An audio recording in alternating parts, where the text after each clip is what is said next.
Yes. What up, though? What's popping? What's happening? What's going on? You're back in the lab with your man, marqnash. He is I am he. Another one. Another great episode of Breaking Beats, man. We got a pretty decent show for y'all, man. Can't wait to have a good time talking to y'all about this boxing thing, current events, and whatever else we feel like talking about. Other side of the street or the wrong side of the street, we'll talk about it. Also, it appears our brother Keith Thurman is looking for another quote-unquote get-back fight. Say it ain't so, Keith. Say it ain't so. He said, if I have to take another fight before facing Spence Ugas winner, so be it. I thought you wanted to be a champion, though. You don't have to wait. You can fight Bud Crawford. He's waiting for you right now. Also, Canelo decides who's going to get his sweepstakes. Is looking like CHarlo's out and the zone is in. That's Triple G and Bivol. We'll talk about all that and more. Also, we got my guy Mike on sports. Gonna pull up, chop it up with me. So make sure y'all stick around for this one. Let me see if I can send him the link, get him out here. Also, we'll open the phone lines. Share the link if you're able to share the link. Y'all know I'm gonna share the link. And yeah, man, we're gonna have a good time. Thank y'all for your time, your energy. And yeah, we're gonna run this intro. When I come back, we're gonna do some shout outs and we're gonna start the show. I love y'all. See y'all in 5 minutes. All right, 5 minutes. It's your man marqnash, Breaking Beats. Also, y'all let me know how my audio sound right here. We sounded good? Is it too loud, too low? All right, cool. I'll see y'all in about 5 minutes. All right, let's run this thing. This is my passion. This is what I love to do. But some days, sometimes, I'm just like you, man. I hate this job. Damn, I hate this job. Damn, I hate this job. Damn, I hate my job. Damn, I hate this job. I'm just like you. Damn, I hate this job. Man, I hate this job. Man, I hate my job. From a good dream I wake, sun rays on my face, planning out my day, hoping this ain't the one that I catch a case. I feel so good, I feel so straight. My manager keep calling me saying, hurry up, you late. Hurry up, you lay off. Y'all, man, I hate this job. Man, I hate this job. Been trying to play it cool, but it's hard to play it off. I've been hanging on to this bullshit, cause my car still ain't paid off. I know I'm on my way up. My boy just got laid off, so y'all, man, I hate this job. Man, I hate this job. These hooks here so ratchet. These hooks here so sneaky. Y'all don't even really pay enough for y'all to only pay bi-weekly. I'm trying to double up my cash. Take this job, shove it up your ass. Yo, man, I hate this job. Sometimes I wanna say, walk in and slap my boss. This shit is getting hard. Damn, I hate this job. Gotta make it out of this struggle, bruh. And I don't really mean to take it out on you. You just a customer, but damn, I hate this job. Damn, I hate my job. Damn, I hate this job. Damn, I hate my job. Damn, I hate this job. Damn, I hate this job. Damn, I hate my job. Damn, I hate this job. We're the reason why your stockholders always stay afloat. Yet I'm asking, are they hiring? Like everywhere I go, schedule will say 9, but I think it's fine if I clock in at 9:04. I work 40 hours a week plus overtime just to be bro. So y'all, man, I hate this job. Hate that I applied. So much has transpired since the day that I was high.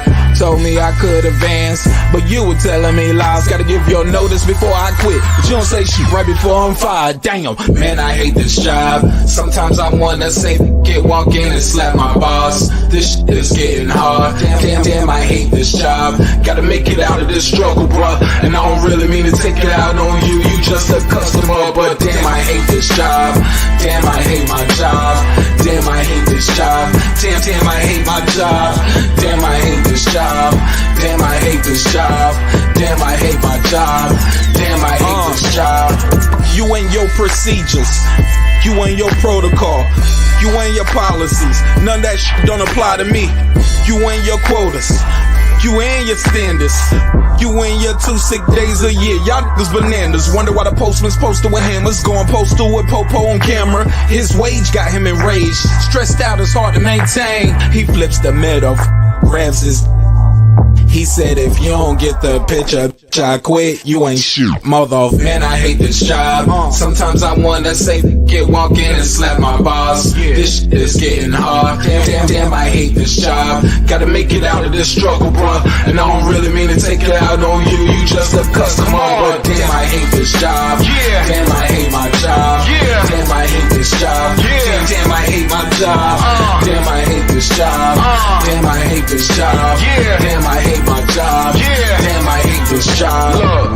hate this job. I put my pants on one leg at a time, just like you. I'm out here trying to take care of my family. Damn, I hate this job. It's not always glamorous, for real, but I do what I gotta do for me and mine, you know? Damn, I hate this job. Damn, I hate my job.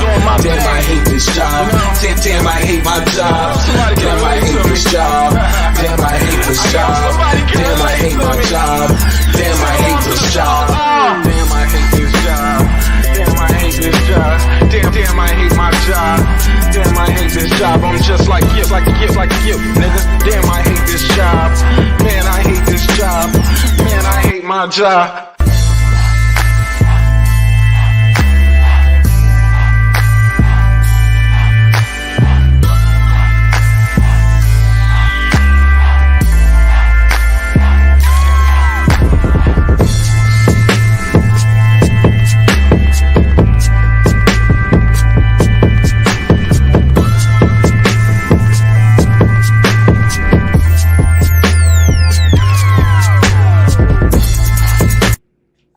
The views and opinions expressed in this program are those of the speakers, commentators, experts, and/or the host. They do not explicitly nor necessarily reflect nor represent the channel's policy or the views held by the channel or broadcaster. The broadcaster or its channel cannot be held accountable for all or any views expressed during the program. Basically, if I didn't say it, don't come for me. You come for the person who said it. And please don't sue me for somebody else's words. With that said, let's start the show, motherfucker. This that squad side.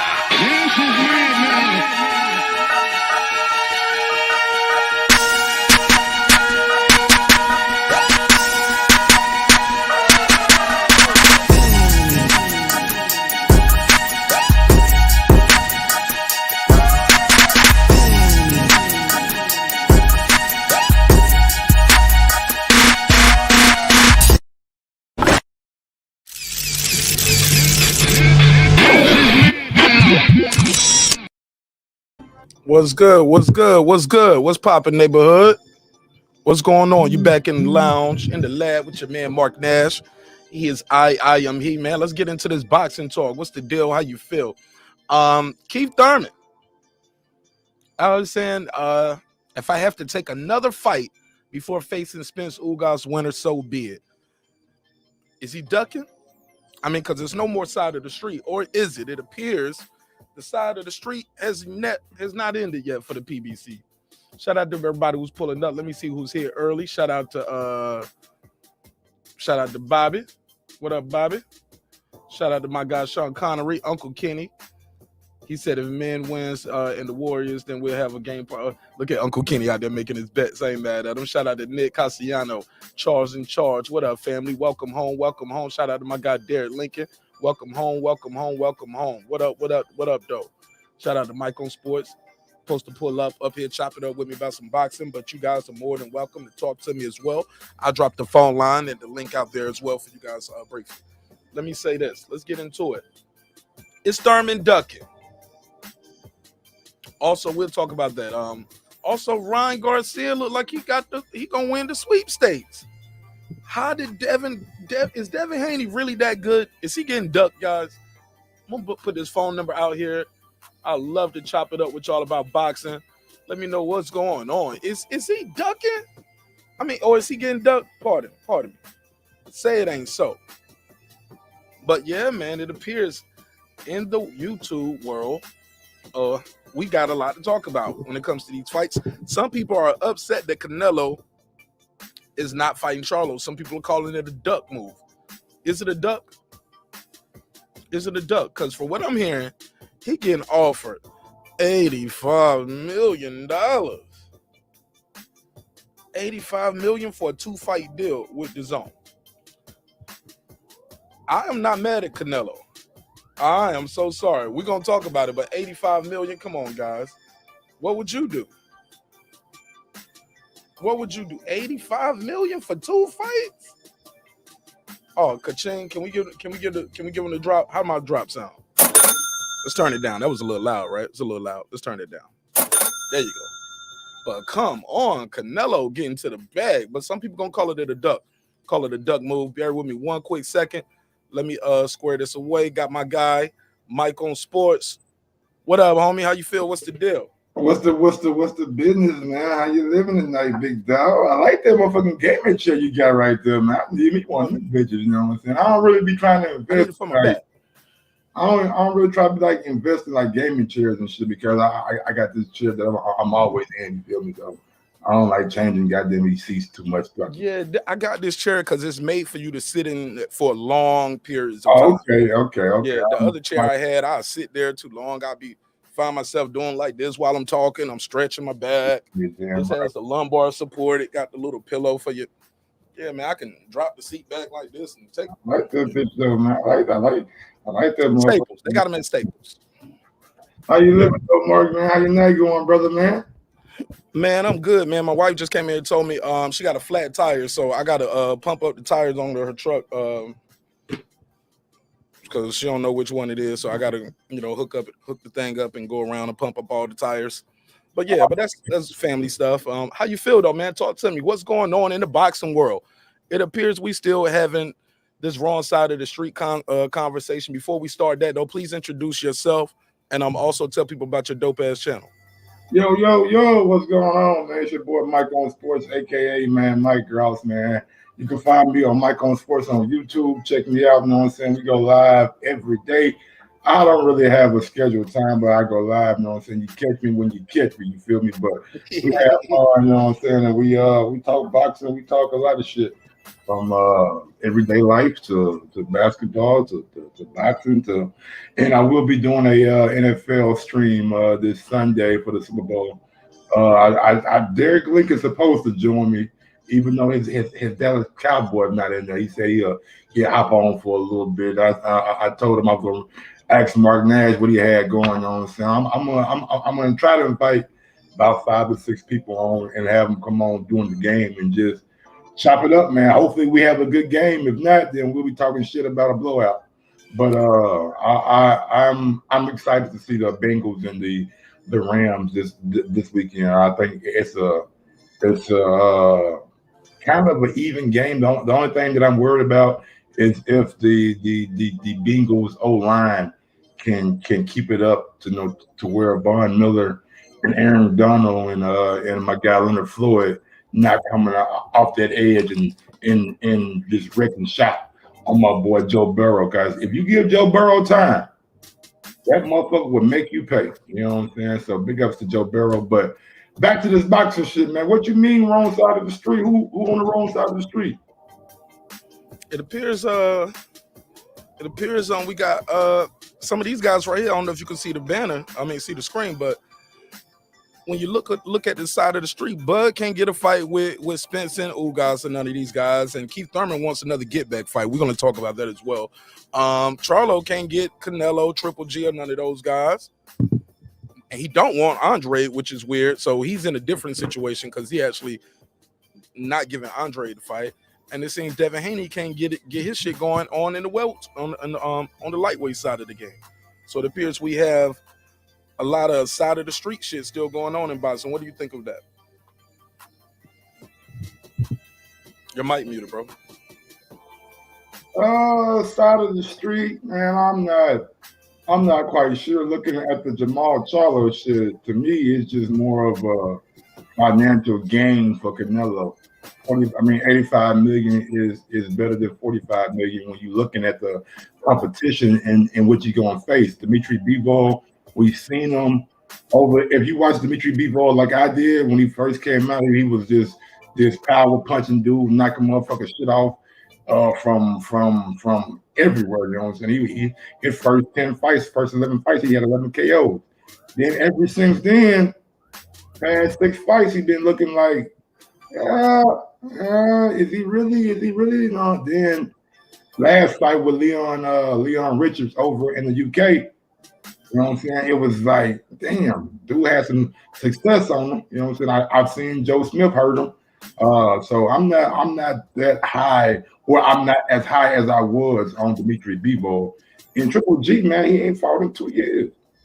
He getting old overnight. You know what I'm saying? So with that being said, like Canelo will be a fool to turn, in my opinion, to turn down that $85 million for a 2-fight deal with the Zone.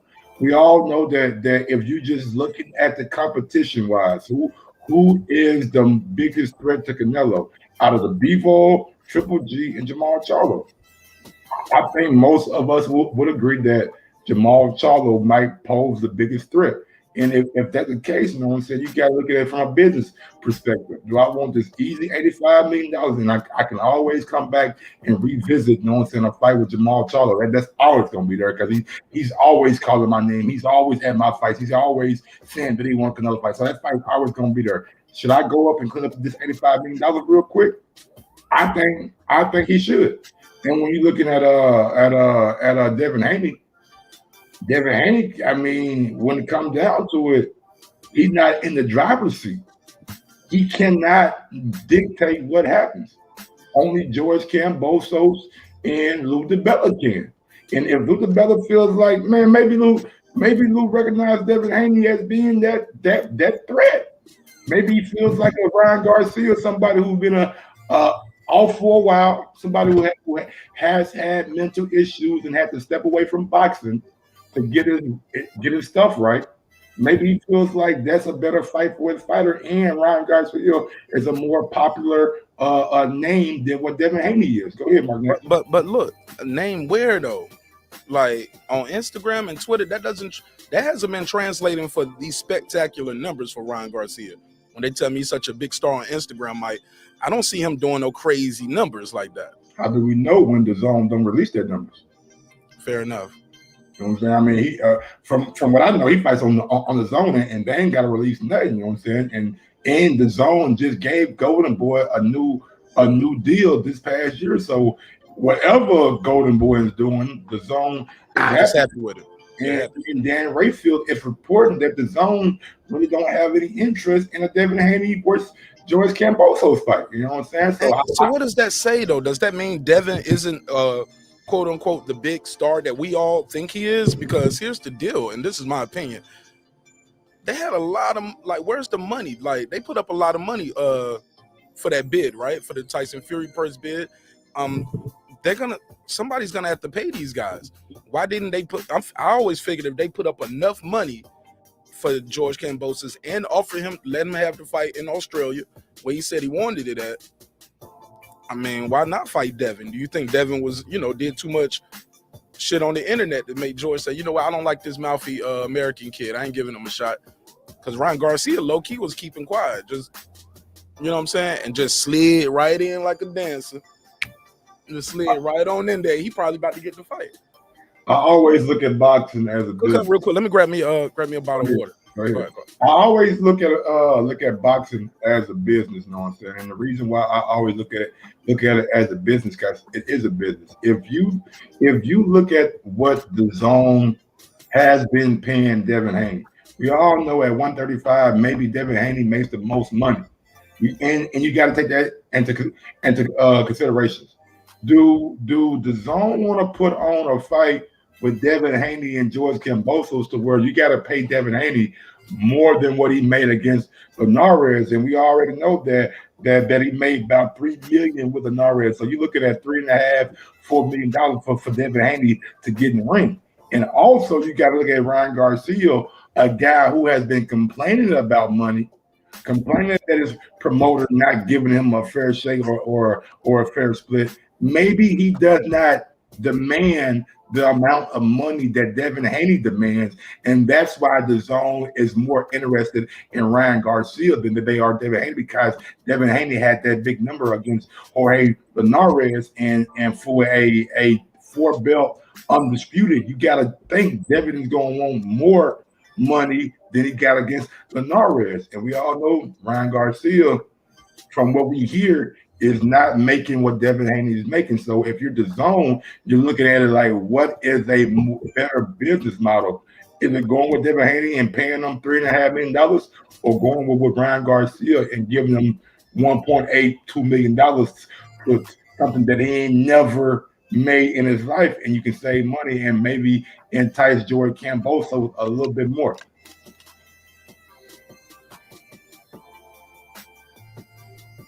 Mike, It's business, man. And with Terrence Crawford, man, we all know what it is.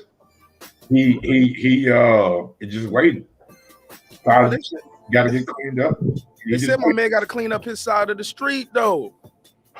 They still saying that Air ain't lie. He gonna clean up his side of the street. So so is that what Kambosos doing? Is that what Canelo doing? Everybody clean up their side of the street. That's why certain guys can't get these fights. No, it's not that.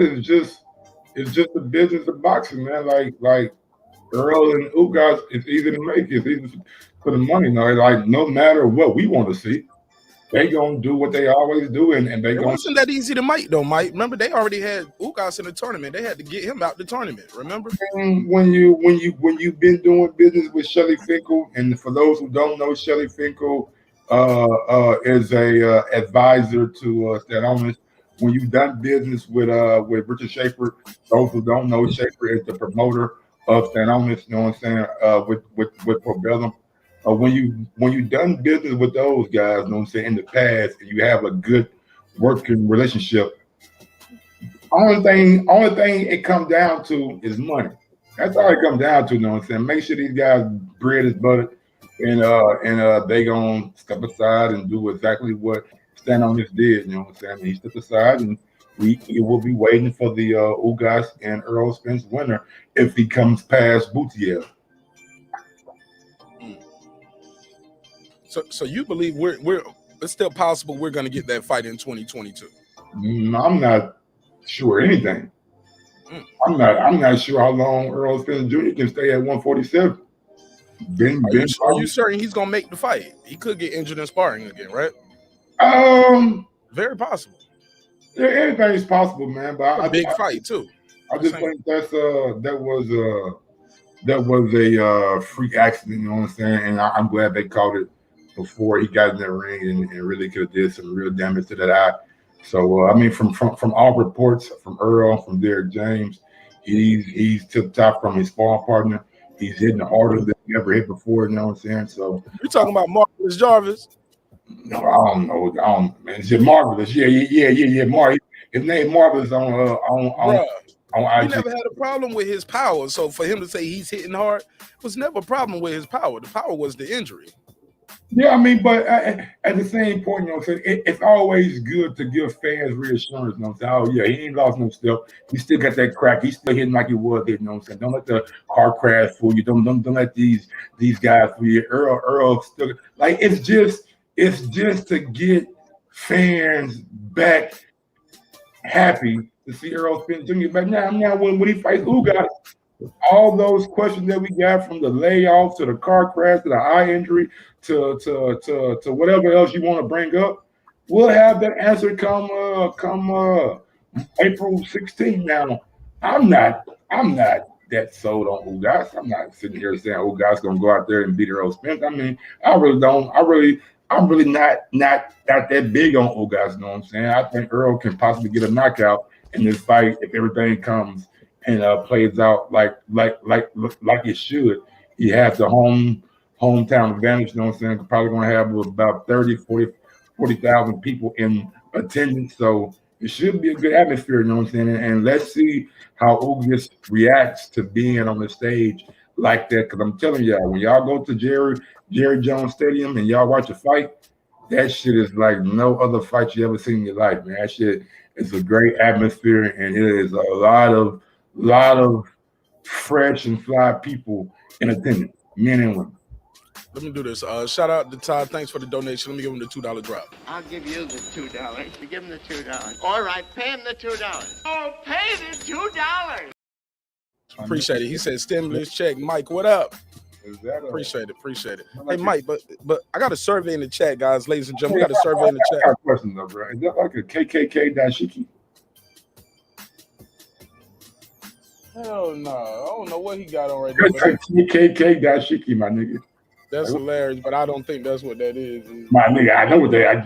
Oh shit, that looks weird. I was born in Mississippi, my nigga. I know what a goddamn means. That does look weird right there. Now that I blew it up on the screen, bro, come on, bro. I don't know, man. These dudes be doing the most, man. They have some be doing the most incredible imaginations. That was wild. That does look like, that does look a little awkward, Mike. Hey, golly. But look, it says, so I got a certain. If he hate black people or he want to rejoice black people, god damn. At the same You damn want to see time. my face? He got a kente cloth Klansman outfit. A Klansman with the kente cloth. And look, I got a survey in the chat. I'm asking y'all, is Canelo ducking or is it just business? Yes, he's ducking. No, it's just business. So far, I see 71% saying no, it's just business. You guys don't think he's ducking? Who he ducking though? Me neither. I agree with you guys. I don't think he's ducking. I'm like, who is he ducking if he was ducking? My mouth dry, man. Pause. CHarlo. Some people out there saying he's ducking CHarlo. And I always tell them, I don't think he's ducking CHarlo. CHarlo got to do more work, man. You can't duck CHarlo at 160. How you ducking a guy that's 8 pounds lighter? Not even there. You can't duck somebody who goes 12 rounds with fucking Montiel. Like Brandon Adams, 12 rounds. But Brandon Adams. 12 rounds. Like, come on, man. Like, CHarlo got to do something, bro. CHarlo need to fight Andre. That's what he should have been do, Andre. Like these dudes. Andre gone. And I didn't realize it at first because I was like, why? Like, they ain't doing nothing, man. They fight Montiel and Sebastian, motherfucking Highlands and Hugo Centennials and Dennis Hogan, and y'all expect Canelo to be impressed by that shit? No. The reason Bivol get the fight because Canelo recognized that shit. This dude is a champion at 175, and he might be an easier touch than CHarlo. Now, I'm not saying that CHarlo isn't good. I'm just saying for him to get a Canelo fight, he's gonna have to make the boxing world really get their attention and make them realize, like, I'm the dude to beat Canelo Alvarez.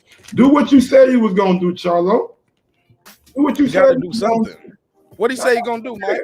Do what you said you're gonna do, man. Go fight. Go up there and beat up David Benavidez and knock him out, like you said you would. Nobody asked you shit about David Benavidez. You what? You brought his name up. You was on IG talking to my man. What's my guy name, man? I want to give him his credit, man. God damn. I be forgetting his goddamn name, bro.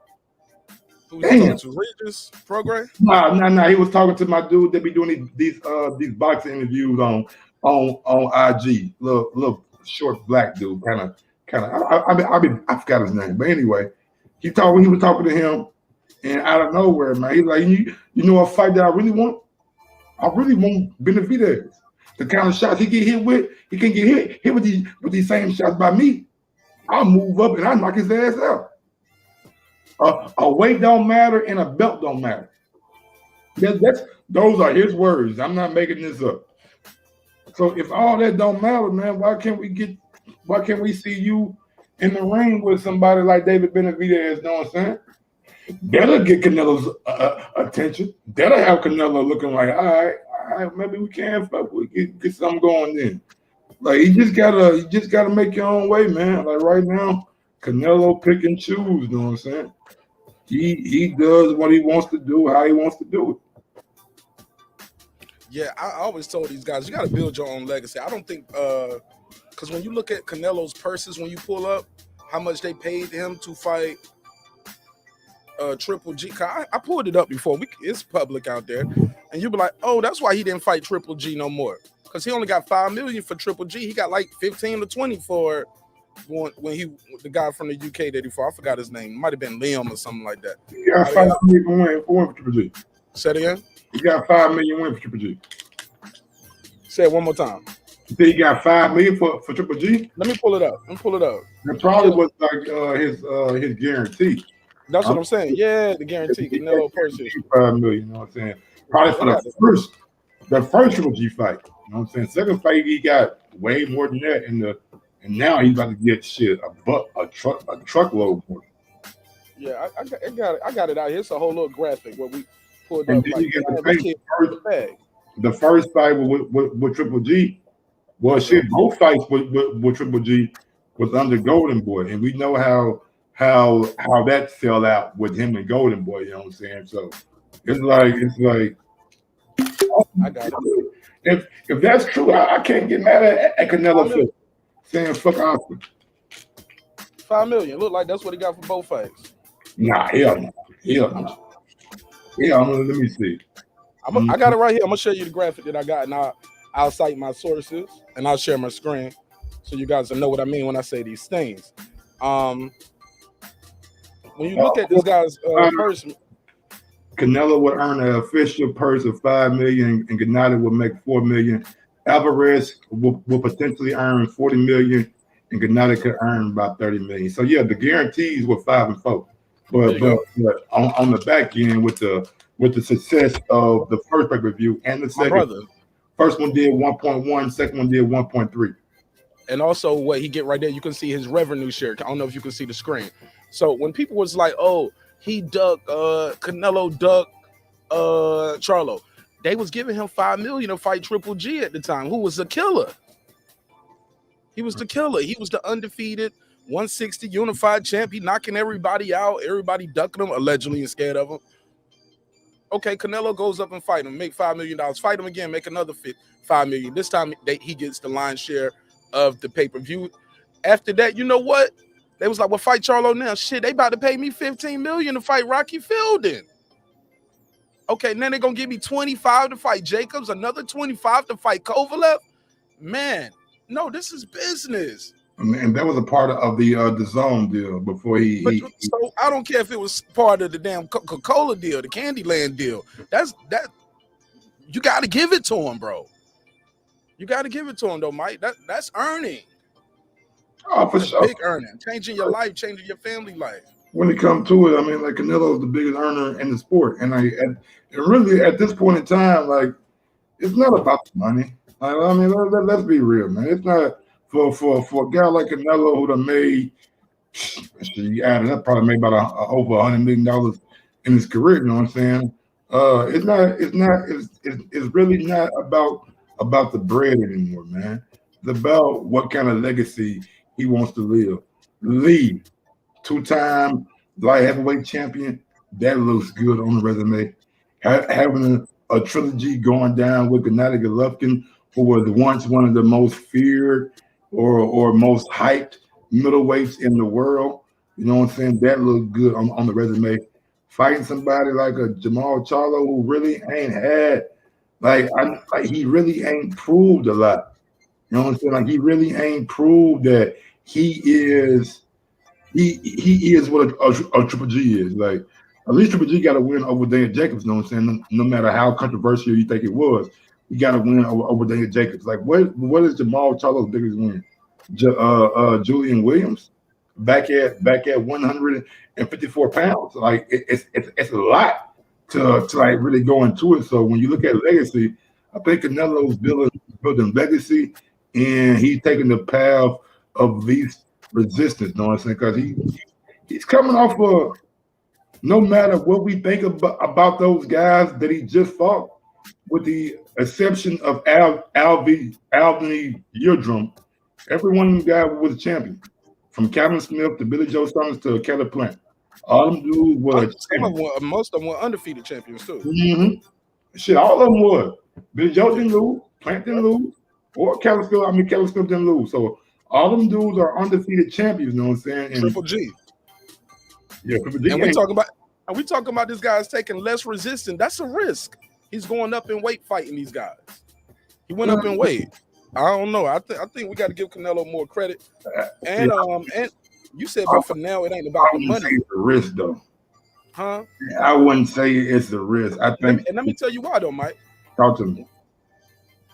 The weight doesn't matter when it comes to Canelo, but the weight matters for everybody else. I'm gonna take you off cam while you rolling up. They'll demonetize me for the rolling up. Let me take. You good. Okay.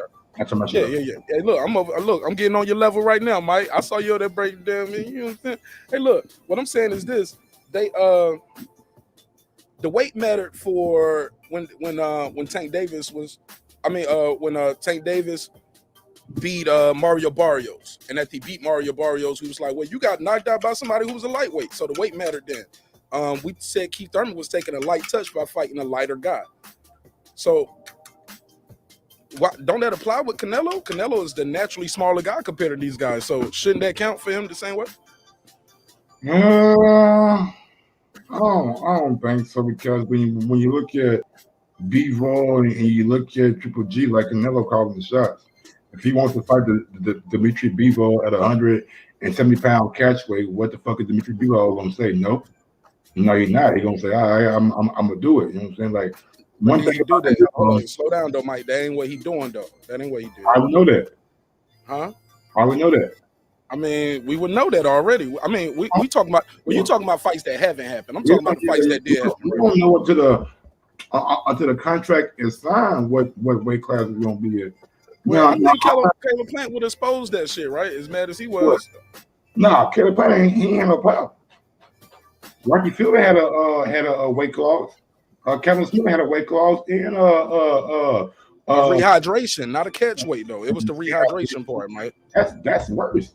If you ask me, you know what I'm saying? Like, how can you tell me what I can replenish myself to? If I need to drink 15 bottles of water or 15 bottles of Pedialyte to get my fucking body right after I made the weight, who are you to tell me that I can't do it? So to me, the rehydration clause is worse than the cage weight. Okay. And he had one with Daniel Jacobs, Rocky Fielding, and Calvin Smith. Those three I know off top.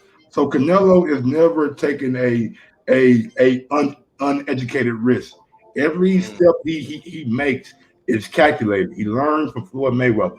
He learns from the fight with Floyd, where he ran his mouth and told Floyd, I'll fight you at 152.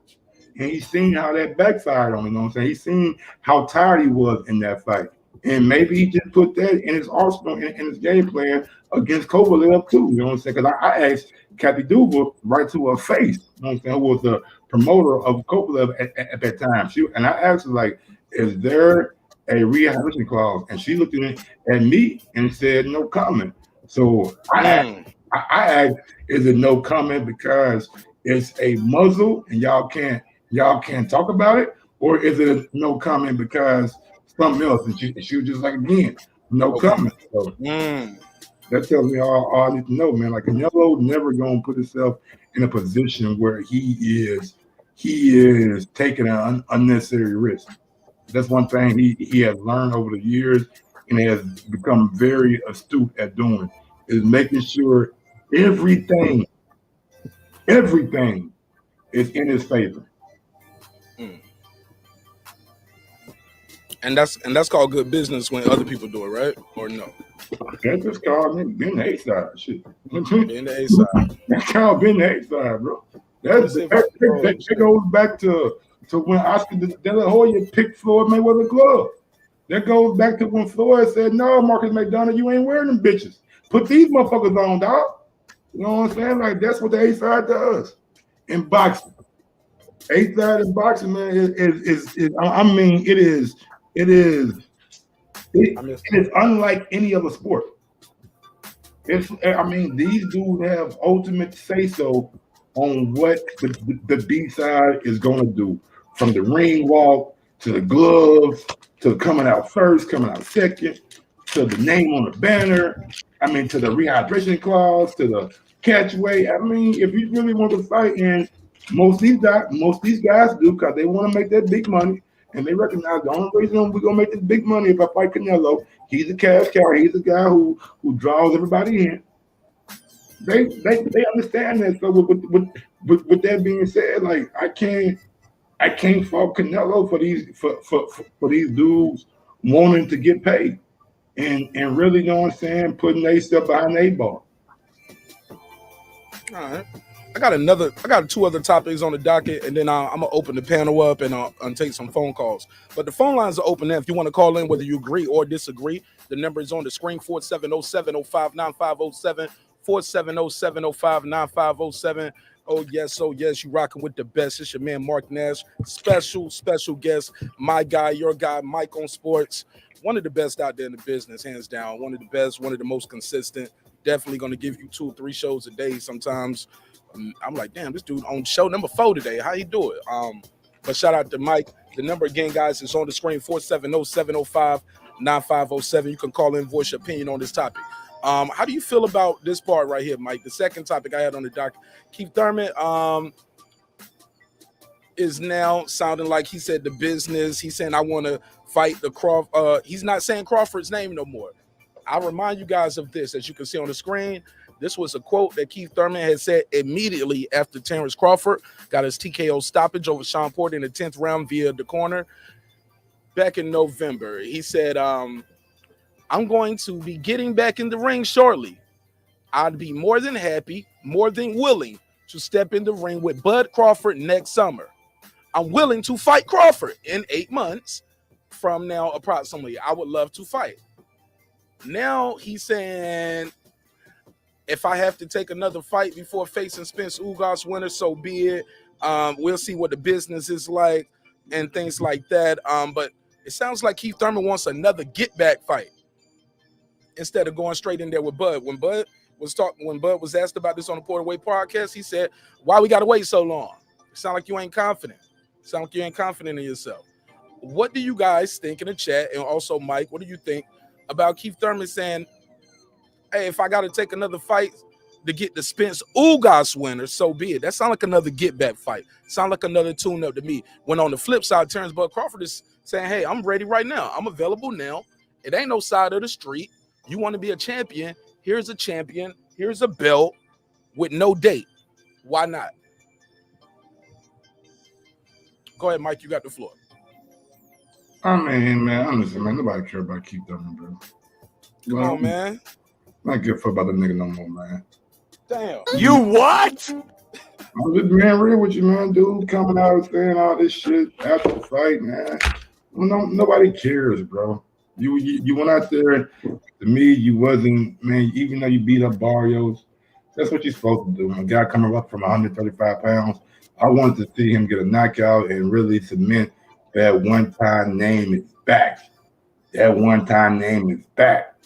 He didn't do that, man. He went out there, went 12 rounds with a dude that was knocked out by a dude who started fighting at 130 pounds, and he go by the name of Gervonta Davis. I don't give a damn how much power he got. You at 147. You supposed to be known by one time. You supposed to be knocking niggas shit loose, and you ain't do none of that. And I read on Boxing Scene, you was like, if Barrios would have dig to the body a little bit harder, he would have stopped me. I mean, he could have dropped me. I said that, I did. We covered that immediately after the fight. He said I was tender to the body before I even took a punch tonight. What kind of fighter say that, man? What kind of dog say that? In boxing, man, one thing that I've witnessed over the years, man, like you don't give motherfuckers credit until a couple fights down the line. You know what I'm saying? Like Barrios could have did this, he could have did that to me, man. Like nobody wants to hear that. You just give them confirmation to what everybody's been saying over the past 4-5 years about you being weak to the body, you not liking body shots, and for you to say that your body was hurting when you put the cup on, nigga, you put on a cup probably for the last 20 years, 75% of the time. Between sparring and fighting and training, you've been wearing a cup. So how the fuck is a cup hurting you now? I don't get that. I ain't like that. And honestly, man, I don't really give a damn what Keith Thurman does next. Fight Terrence Crawford or not, you're not gonna beat him. The performance this weekend was lackluster. I really could care less what Keith Thurman does next, man. Thurman still has a viable name in the welterweight division. You would agree? I don't give a damn if he got a viable name. He ain't got no viable fucking skills to win. Okay, hold on. Let me get this one. 323, you on the MIC. What's your name? Where you calling from, family? This is my guy, Shelton Moore, correct? marqnash. Talk to me, Shelton Moore. How you feel, bro? I'm all right, brother. How you doing tonight? I'm blessed. Go ahead, talk to me. You got the floor. Welcome home. Let me give him the drop. Everybody love when Shelton Moore come out to play. Everybody in the neighborhood say, yay! Go ahead, man. What you think, man? Got a lot of topics on the docket. Yeah, man. It's just killing me, all this cap I've been hearing all day today, man. Look, the man, they offered the man $85 million for 2 fights. There is nobody that would turn that down. Nobody would turn it down. I wouldn't give a fuck who it was. Now people clamoring for CHarlo. They can fight CHarlo. Why fight CHarlo for 45? I'm probably gonna beat him anyway because he's not active enough. But I can get 85 million for 2 fights with a guy I know I'm gonna beat in Triple G, and this guy is a challenge. I'd rather see him fight Bivol than CHarlo anyway. I think Bivol's a bigger challenge. What say you guys? Man, Bivol is no bigger challenge than CHarlo, bro. Please. Speak up, Mike. Just speak up a little bit. I said Bivol not a bigger challenge than CHarlo, my guy, please. Why is that? He's regressed.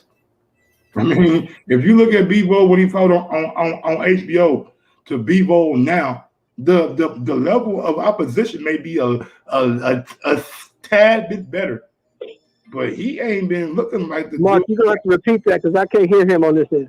You can't hear him? I can't hear him at all on this end. You got to repeat that, bro. Wow.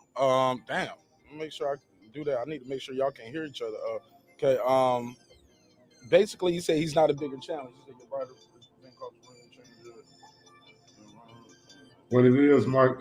You gotta what you using? Well, I see what it's doing. Bear with me. Go ahead. Go ahead. Here's what I've been predicting on that. The reason Alvarez is beating all these dudes is simple because these dudes ain't active enough. They don't fight enough. If Alvarez is fighting 2, 3, 4 times a year, and your ass is fighting every 15 months, who you think's gonna win? He's gonna beat your ass because you're not sharp enough. That's their problem. Stop waiting on one guy, waiting for a bag. Fight these other guys. Stay active, and you sharper, and now you're ready to fight this dude. But you can't come off the couch off a 15, 16-month layoff and get in there with an active dude who can actually fight. He's gonna kick your ass. And that's what he's been doing the last, 7, 8 years? More or less. But Mike just said basically he didn't think Bivol was the bigger challenge. Let me reset this thing right here. It's saying my browser is preventing the calls from ringing, so bear with me. But call right back, or I'm gonna drop the link in a second. But on good call. Yeah, I'm gonna go back to the chat. Then I can hear Mike. All right, cool. All right. Let me see. Let me refresh this. No, all I was saying is that Bivol, to me, when you look at how he came out of HBO, it was built up at this big knockout dude with power in both hands coming forward. We see him against Joe Smith Jr. We've seen him against Southern Barrios. And to me, it's been a lot, you know what I'm saying, left that I was wanting to see from Bivol. He just hasn't, in my opinion, he hasn't taken that next step to where he's a dominant force at 175 pounds. You know what I'm saying? But I know people are big on him. I don't understand why. I really don't. You know what I'm saying? Like, if you really watch Bivol and you follow his career, man, like, I don't know a fighter who just seems like they've just taken steps back. And I mean, that's the nice way that I can put it. It just does not seem that he has progressed in the right way to be that dominant force at 175 pounds. Maybe he comes out there and gives Canelo one of the toughest fights of his career. But I've seen Joe Smith have Dimitri Bivol on skates. You know what I'm saying? And if it wasn't for the bell, goddamn it, he would have got knocked out. Period. All right. We'll take another call. Let's see how the call sound there. It says your browser. Yeah, it sound like, yeah, but the shit rang. He could hear me. He should be able to hear you. I don't know why. So we'll take another call, see what was going on. But he heard me. He should be able to hear you. We talking the same way. Okay. Yeah.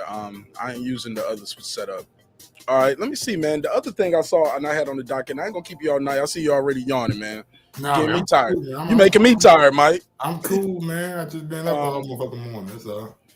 The other thing they says, according to the sources, the site right here, I'm looking at boxing saying Fury and Whyte, they supposed to fight in Wembley Stadium if they reach a deal. It appears they still have not come to a deal. The deadline for this purse bid and for these guys to reach a deal is February the 21st. Mike, what's the hold up on this deal right here? Why we haven't got this deal in Whyte Tyson Fury thing going? Oh, Dylan White just dragging his feet, taking his time, making everybody know what I'm saying. Wait, I mean, he's going to take the fight, but right now he don't like how the WBC came up with the split. Probably don't like all the shit talking that Fury's been doing, and right now he just taking the time. It's like a dude who really is still in love with his wife. Speak up, man. You sounding low. You sound keep I fading a little said- bit. Or turn your mic up a little bit. It's like a dude who is really in love with his wife, and she sent him them goddamn divorce papers. Oh shit. And he know like, God damn, man, I gotta sign these bitches and goddamn he send them back. So he gonna take his time, because if you still love her like we say you do, and Dylan White still love that fucking WBC belt, that's his wife. He gonna take his time, man. He was like, God damn, bro. All right, man, I'm a sign, but I ain't gonna like signing this deal. I ain't gonna like signing me getting 20%. I ain't gonna like signing, baby, you leaving me for the rest of my life. So that's just what it is. You know what I'm saying? I anticipate both guys to be signed by the end of this week, and we look forward to the big UK heavyweight fight over in Wembley Stadium. Yeah, Whyte is mandatory, but Whyte is not happy with the purse bid split. And this is what we covered before the purse bid. Bob Aaron was like, look, man, he's looking at it as this is his last hurrah. We feel like if we give him everything he wants, he's still going to ask for something else. Okay, you said Whyte has signed a deal. According to this was released at 11 a.m. Haling. It says if the two sides reach a deal by February 21st, it appears they haven't reached a deal. Yeah. They said, I'm reading this right here. This came out today. Probably the hold up venue. No, they got the venue. They got the venue, Mike. They say they Wembley got Stadium. I'm looking at it right here. They say they got to do they got it under contract? All that shit got to be ironed out. You know what I'm saying? The broadcasters got to be ironed out. The American broadcaster, which is going to be ESPN, going to have to be. You know what I'm saying? That shit got to be taken care of. You know what I'm saying? So I expect it to be done, but by the 21st, man, I don't see why this fight should linger and not get made. I think both guys want to fight. I think Fury recognizes this has been another good payday for him, and I think Fury believes that he can go out there and pretty much put pause on Dylan White. I don't really see Dylan White. Dylan White got a chance. He definitely got a chance, but I don't think that he capitalizes on his chance, if that makes sense. Ain't gonna capitalize on it. Yeah, I don't see him beating Fury. Nah, I think his chin won't hold up. I think as soon as he gets tagged by a big 6'10" dude, then he gonna realize like, damn, this shit right here serious. You know what I'm saying? But I'm happy that fight got made, and happily Dylan White finally get his chance at the WBC title that's been eluding him for the last 1,000 some days, as he says. All right, well, that's your take on it, man. But I'm looking here. Somebody said it's done. Okay, so maybe you know what? Maybe I'm reading this wrong. Maybe the deadline is for them to have the venue set by the 21st. But according to this, they saying both sides, and I'll share my screen. I read it, you know what I'm saying? I read it. It said that the deal hasn't been consummated yet. Exactly. And we all know consummation, you know what I'm saying? When you say in marriage, you know what I'm saying? When you get married, you got to consummate the marriage. You got to go in there and knock that ass off your feel, you know what I'm saying? And this is no different, you know what I'm saying? They got to cross the T's and dot the I's, you know what I'm saying? Like fights of this magnitude, you can't throw these bitches together in 1 week. It's too much money on the line. They got to get the deposit for the purse bid. Like, it's too much to go on for a fight to be delivered. You know what I'm saying? So fast. So shit, by the 21st, I don't get worried. Like when it happened, it happened. If it don't, it don't. Like I don't deal with the fake news in the headlines and shit. You know what I'm saying? Like with the AJ and Fury shit. We heard about that shit for like so long that I'm like, why are they making announcements to say y'all got another announcement coming? Like, who does that? You know what I'm saying? We got an announcement for the big announcement coming. All right, and this is no different. You know what I'm saying? Y'all let me know when it falls through, or y'all let me know when this shit get made so we can goddamn me watch this shit on ESPN Plus pay-per-view at 5:00 p.m. Eastern time. Just so y'all wouldn't know. Mike said he want that whole shit laid out for him. Like, I want to tell y'all can expect to be watching this during the daytime, where most Americans are probably out at the mall picking up goddamn me household items for the house on Saturday. Not on it's Saturday. We're not at home between 3 and like 7, man. We out here doing things we gotta do. I'm being real with you. Like, we out here having family time, going out with the family, picking up stuff from Walmart, running errands, watching the car, goddamn cleaning the house, having the music loud as hell, cleaning up every Saturday morning. I don't know if y'all do that. I do. Shit, we getting that grill ready. Blasting. Getting that grill ready and shit. Goddamn me have motherfucking Jenny Gill. All kind of shit. Yeah, you right. If you don't take somebody shout out to Uncle Kenny. Thank you so much for the donation on the Cash App. Let me give him the drop. What good, Uncle? Shout out to Uncle Kenny. Let me give him the drop. A 10, a fucking 10. My guy, man. Shout out to Uncle Kenny, and shout out to my guy Derek Lincoln. Salute Varsity Blues, man. I'm sorry, man. Now I just seen that drop. Varsity Blues, man. That was an incredible fucking movie, man. Incredible movie, man. Absolutely. Shout out to my guy Derek Lincoln. What up, bro? Your mic muted. Your mic's muted. What's going on with y'all? What's up? Salute, man. Take that bullshit off. You embarrassing us. Nah, man. Take that bullshit you know, off. I had to wear this for both of y'all. I had to wear this for both of y'all. Oh, man. I was ready for it. Hey, man, why Earl Spence got them flamboyant ass colors? See, I knew you was gonna say something about why he got them flam purple, pink, I knew you was going to do that, green? Don't worry about all that, bro. Don't worry about all that. He the koi fish. Don't worry about all that. Because it's Pins Down Promotions, Mike. Nah, it's Man Down Promotions. I bet it is. Nah. No, sir. Hey, real man's get down on the floor. Nah. Pins Down. Not at all. Man Down. Okay, I guess you're right. However you want it to go. Shout out to everybody pulling up. The phone lines are open 470-705-9507. Derek Lincoln, what you think of this story right here, man? You could jump in where you fit in on any of these topics. Kambosos is possibly picking Ryan Garcia. Canelo looks like he's going to the zone route versus the PBC. Still City Luke, man. I ain't no hater, big dog. I ain't no hater. I'm just asking why Earl Spence got them flamboyant ass colors. That's all. Yeah, get out of here. Ain't nothing wrong with it. I see you, my nigga. I see you. Call in, bro. The phone line open.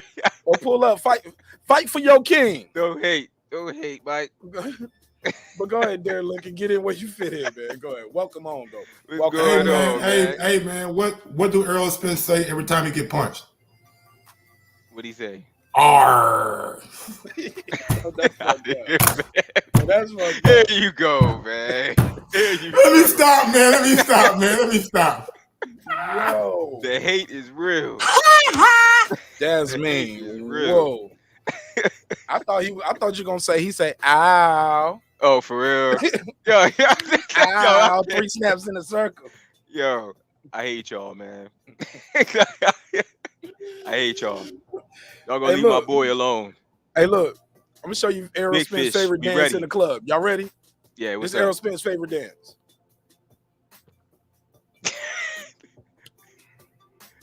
For real. Oh, y'all don't get it? For real. You know the nigga be drunk. That's his move. For real, yeah. We get it. Say he be drunk now. I don't know what he do in his personal life, man. I ain't say he drunk now. He could be training right now. Mike, it's a lot under the influence. Okay. Fair enough.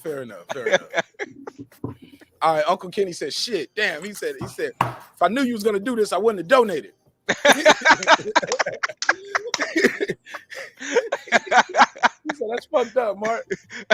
Hey, look, man, my blunt kicked in, man, and so did my wine. Sorry, the joke's starting to flow. Oh, here it go. No, but Derek Lincoln, but I respect you as a person, and And I respect Zero Spence as a fighter. It's all jokes, bro. Right. Fight back though if you need to. But look, let me ask you this: what do you think about the topics? What we got going on here? As far as Kambosos fighting Ryan Garcia, man, I mean, he taking the easy fight. You know what I mean? Everybody know Ryan got his chin up in the air, man, all the time. You know what I mean? So he definitely got a chance to beat him over like fighting a Tank or Devin Haney. You know what I mean? Let me ask y'all a question though, man. Like Derek, man, when you cop that new fresh ass Bugatti and shit, and you hitting the block, and you see that motherfucking the nice side of people live there with the streets paved, sidewalks, grass cut, and you see that fucking gravel road in the hood that we got to drive down. Which street you gonna take when you just got your brand new Bugatti? Right, you gonna take the easy route. Thank you. Go nice and smooth. Yeah, exactly. That's what you gonna do. At least for one fight. You know what I mean? Maybe. At least one fight. Let the man defend his belt for one fight and get some big money. Like, let's be real. If we all here, if he fight Devin Haney, who picking George Kambosos to win? Nobody. Nobody. For real.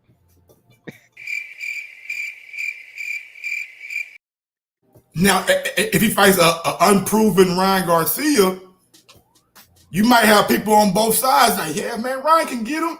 No, man, I seen George BTO, man. He can get him. You know what I'm saying? So it's just and Halim, you ain't gotta be a knockout puncher to get respect. Shakur Stevenson gets respect in the ring. Floyd Mayweather gets respect in the ring. You gotta stop that shit. Hey, look, last person y'all called pillow fisted knocked out Deontay Wilder. Oh man, we ain't gotta bring that. It happened. Never forget. You know how they say about 9/11? We'll never forget. We'll never forget. So I ain't coming for all this, dog. I ain't coming for all this, bro. Let me get my bars off. I ain't coming for all this, man. Man, Mike, it sound like I'm about to diss, but it's not a diss. Y'all just gotta let me speak. See, he cut me off. No. That's a bad example. Power is relative, bro. They said Floyd Mayweather had remember he had fragile hands, he got brittle hands, but nobody beat him. Bro, power is relative because if he didn't have no power, they would just run straight through Devin Haney. Ain't nobody walking through Devin Haney, bro. Ain't nobody walk through Tyson Fury. So all that pillow fist shit, we got to stop it, bro, because we seen it. The guy lost. You know, there's only one Deontay Wilder. It's only one. It's only one. And I got don't you ever disrespect Deontay again, nigga. I didn't disrespect him. I just said that's a bad example to start calling people pillow fisted. The last guy y'all said was pillow fisted beat a killer. My nigga, we ain't said he said it. He's the one that shit. Mike, you breathing red air right now. Mike in his zone. Yo, hold on. Let me introduce these guys, man. Right side, go ahead, man. You was up first. How you doing, man? Welcome home. Man, salute, brother. Salute. Just wanted I saw y'all, you were live, bro. I ain't gonna lie to you, I'm late to the show, so I'm gonna wait a second before I jump in with anything. You don't beamed in. You don't beamed in on the I'm gonna wait, but I'm gonna join the panel right now. No, I'm in the panel, bro. Hey, and the reason being because I did want to talk about something, but I don't know if that's what y'all cooking on, so I ain't trying to change the subject yet. But not put it in the chat. That's what the chat will do, man. We'll do. My nigga, it's boxing, man. Boxing goes so many different directions, my dog. Go ahead. I was just saying it's boxing, bro. It goes so many different directions. So whatever you want to speak on, my nigga, don't speak on this shit. Fuck that. I don't know what he gonna say. Let me put that in the private chat. I got to this shit. I ain't know it was I don't know what he gonna say. Canelo ducking? I don't know what he gonna say. He said Canelo ducking. Oh, you talking boxing shit. All right, yeah. I mean, go ahead. No. Bro, anytime I jump on, bro, I'm talking strictly boxing. I ain't with that. You know, so check this out. Look, Mike pulled up was talking about football. I mean, people pull up talking about football. No, bro. I mean, y'all see the thumbnail. We acting like we're not Americans and we don't recognize the biggest sporting holiday in America. Oh, yeah. You know, I'm gonna do a little party at least for the halftime show. We gotta cover that. We do. I'm doing a party now. You ain't say nothing about it. Now you're doing a party. Actually, we had already talked about it. Now you're doing a party, though. offline. You just don't be hollering at me offline till today. I talked to you for an hour the other night, nigga. You hit me up when you was off that liquor. No. Get him out of here. Get him out of here. Keep him out. Get him out of class. What the hell is wrong with this nigga? Who do you think you talking to? Mike on Sports. I would never do this in real life. Throw this ass. Damn, Charlie Murphy. God damn, you gonna smack me? I was off the liquor too, nigga. What's the problem? We was both off the liquor. I don't know what you're talking about. I deleted that video. It happened and it's over. I'm on to the next. It's over, bro. That's over. That's a phone call. marqnash. That's it, man. We on to the next one. Leave me alone. All right, so hey, check this out now. So I want y'all opinion on what I think about Canelo, bro. So I was just on another channel cooking on this. So check this out. These are my thoughts on it. I think that first off, I think Canelo he need to fight CHarlo. I think that's a fight that needs to happen. The reason I think that he will take the Bivol fight, the 2-fight Bivol and Triple G fight first, is because it's a less dangerous fight for him. Bivol versus CHarlo, and then he already got Triple G numbers, so he get that 85 first, and then after he beat them, if he beat Bivol, I'm not even sure he'll beat Bivol. I think Bivol is a hell of a fighter, so I'm not. I think that's a 50-50 fight, in my opinion. I could be wrong about that. Not worried about it though. My thing is after he wins those 2 fights, he still has the opportunity to come back and fight CHarlo for a big payday again. You know what I'm saying? So I think that as far as his camp goes, his camp thinks that it's a good business move for Canelo. Although as fans, we may disagree with it. I think that because Bivol is a champion, and I'm not a Canelo fan, but I give him credit because Canelo been fighting champions, regardless of the level of champion, because that's a very debatable topic. But he has been fighting champions in his last fights. And so with him if he does take the Bivol Triple G fight, I have a problem with the Triple G fight because I think that, in my opinion, the way they look at it is okay, if we get through Bivol, you know what I'm saying, we're going to watch Triple G, you know what I'm saying? So instead of us having to fight CHarlo, and then I know at one point in time the PBC was talking about a two fight deal, but then they kind of fell back off of that and said we just want you and CHarlo, you know what I'm saying? Which I think you'll make more money directly off of fighting CHarlo, but at 31, he has another 3-4 years to fight CHarlo. And once again, not saying it's right, but saying from a business perspective, Canelo's camp, Eddie Reynoso, and one of y'all, if can somebody educate me, when the hell did Eddie Reynoso become the matchmaker for Canelo? When did that happen? I missed it, but clearly Eddie Reynoso, he's the matchmaker for all his fighters. He's the one who said Valdez can go fight Curry. And so. He's always been the matchmaker. What are you talking about? A lot of times the trainer does, like some people. The trainer has. I mean, when I heard Derrick James say, "Look, man, I'm not a matchmaker. I'm just a trainer," I was like, "Damn, okay, that was interesting." He said, "If Eric want to fight him, he gonna fight him, and we gonna train for the fight." But a lot of times the trainer. I remember Freddie Roach was saying we didn't want that fight for Manny, or we want that fight for Manny. So I don't know. Maybe you get to that level. I don't know, but good question. Anybody want to take a jab at it other than me? Let's pass it around. Good question. Matchmaker has always been Eddie Reynoso. He's been making his matches since he matched him up against Austin. He's always been the matchmaker. Go ahead, Derek. Yeah, he does always do the matchmaking all the time. This ain't nothing new. You know what I mean? He definitely always does that. I didn't know he was always doing it though. It says, Mike, you want to take a stab at that? The good question right there. He said, when did Eddie Reynoso become the matchmaker? Oh, I mean, he the trainer. But Derrick James said, I ain't no matchmaker. He said, I'm just a trainer. I don't matchmake guys. No, I mean, Earl ain't put Derrick James in that position, but Canelo has. Canelo has like given Eddie Reynoso that power for shit for a minute.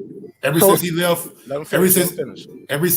Golden Boy, actually like they started their little management company to where you seen guys like Oscar Valdez coming over. You seen Ryan Garcia come over. You seen Frank Sanchez come over. You seen Andy Ruiz come over. You seen Virgil Ortiz come over. You know what I'm saying? So they've been doing that. You know what I'm saying? Like, well, they've been doing it ever since the Golden Boy Canelo split happened.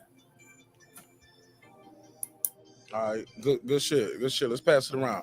Let everybody get a chance to speak up here. Got my guy UK Cassidy. What up, Cassidy? How you feel? What's up, man? You good, fam? What going, man? What's good? Wagwan, brother, Wagwan. Make sure you got that. Make sure you got your mic in order, man. Make sure they ain't rubbing all on your shirt. Because that's real loud. We saying the mic is good, yeah?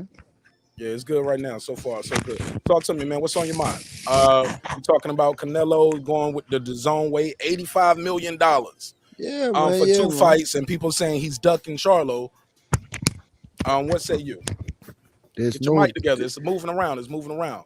Yeah, can you hear me? Yeah. Perfect. There you go. Keep it right there. Pause.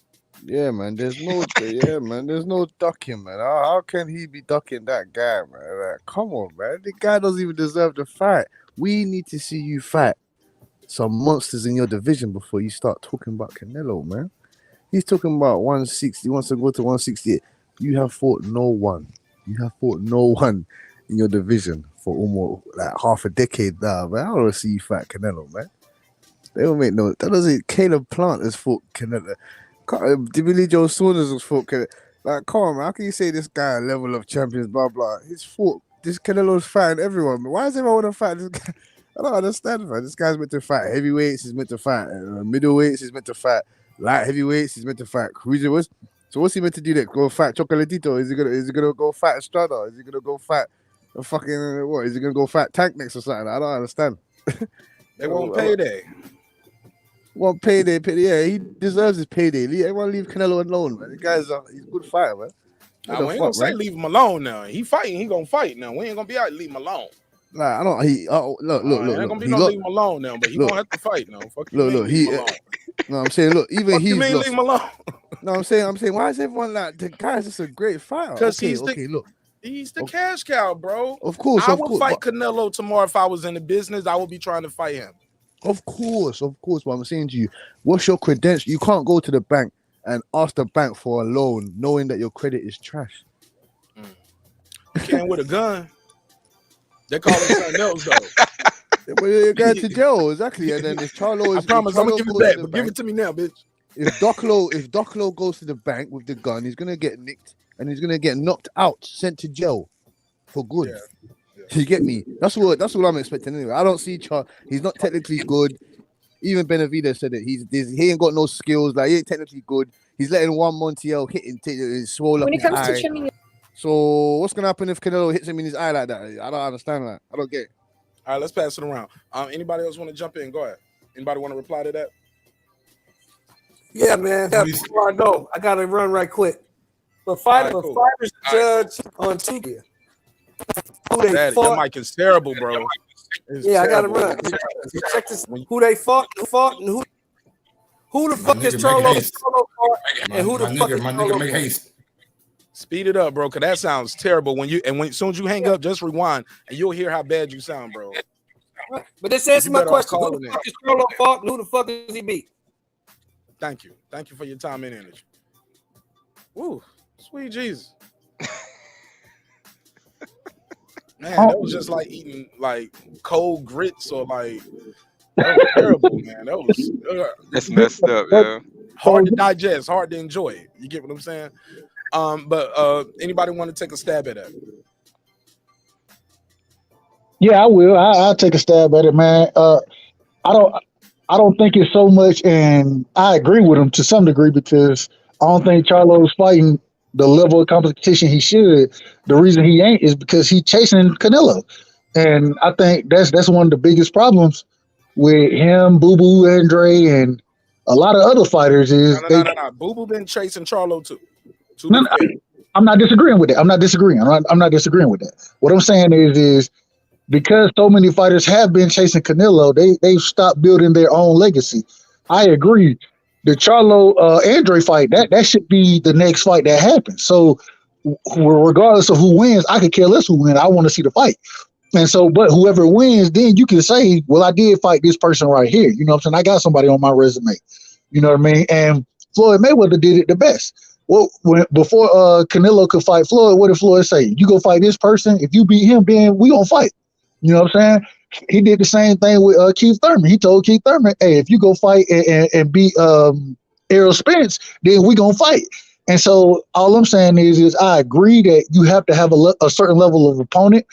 At the same time, when you got guys chasing you from weight class to weight class, at some point just be like, "Hey, bro, hey, I'm gonna fuck you up." Then you know what I'm saying? That's how I look at it. But that's just me. All right, go ahead. Pass it around. Go ahead, Derek. Jump in.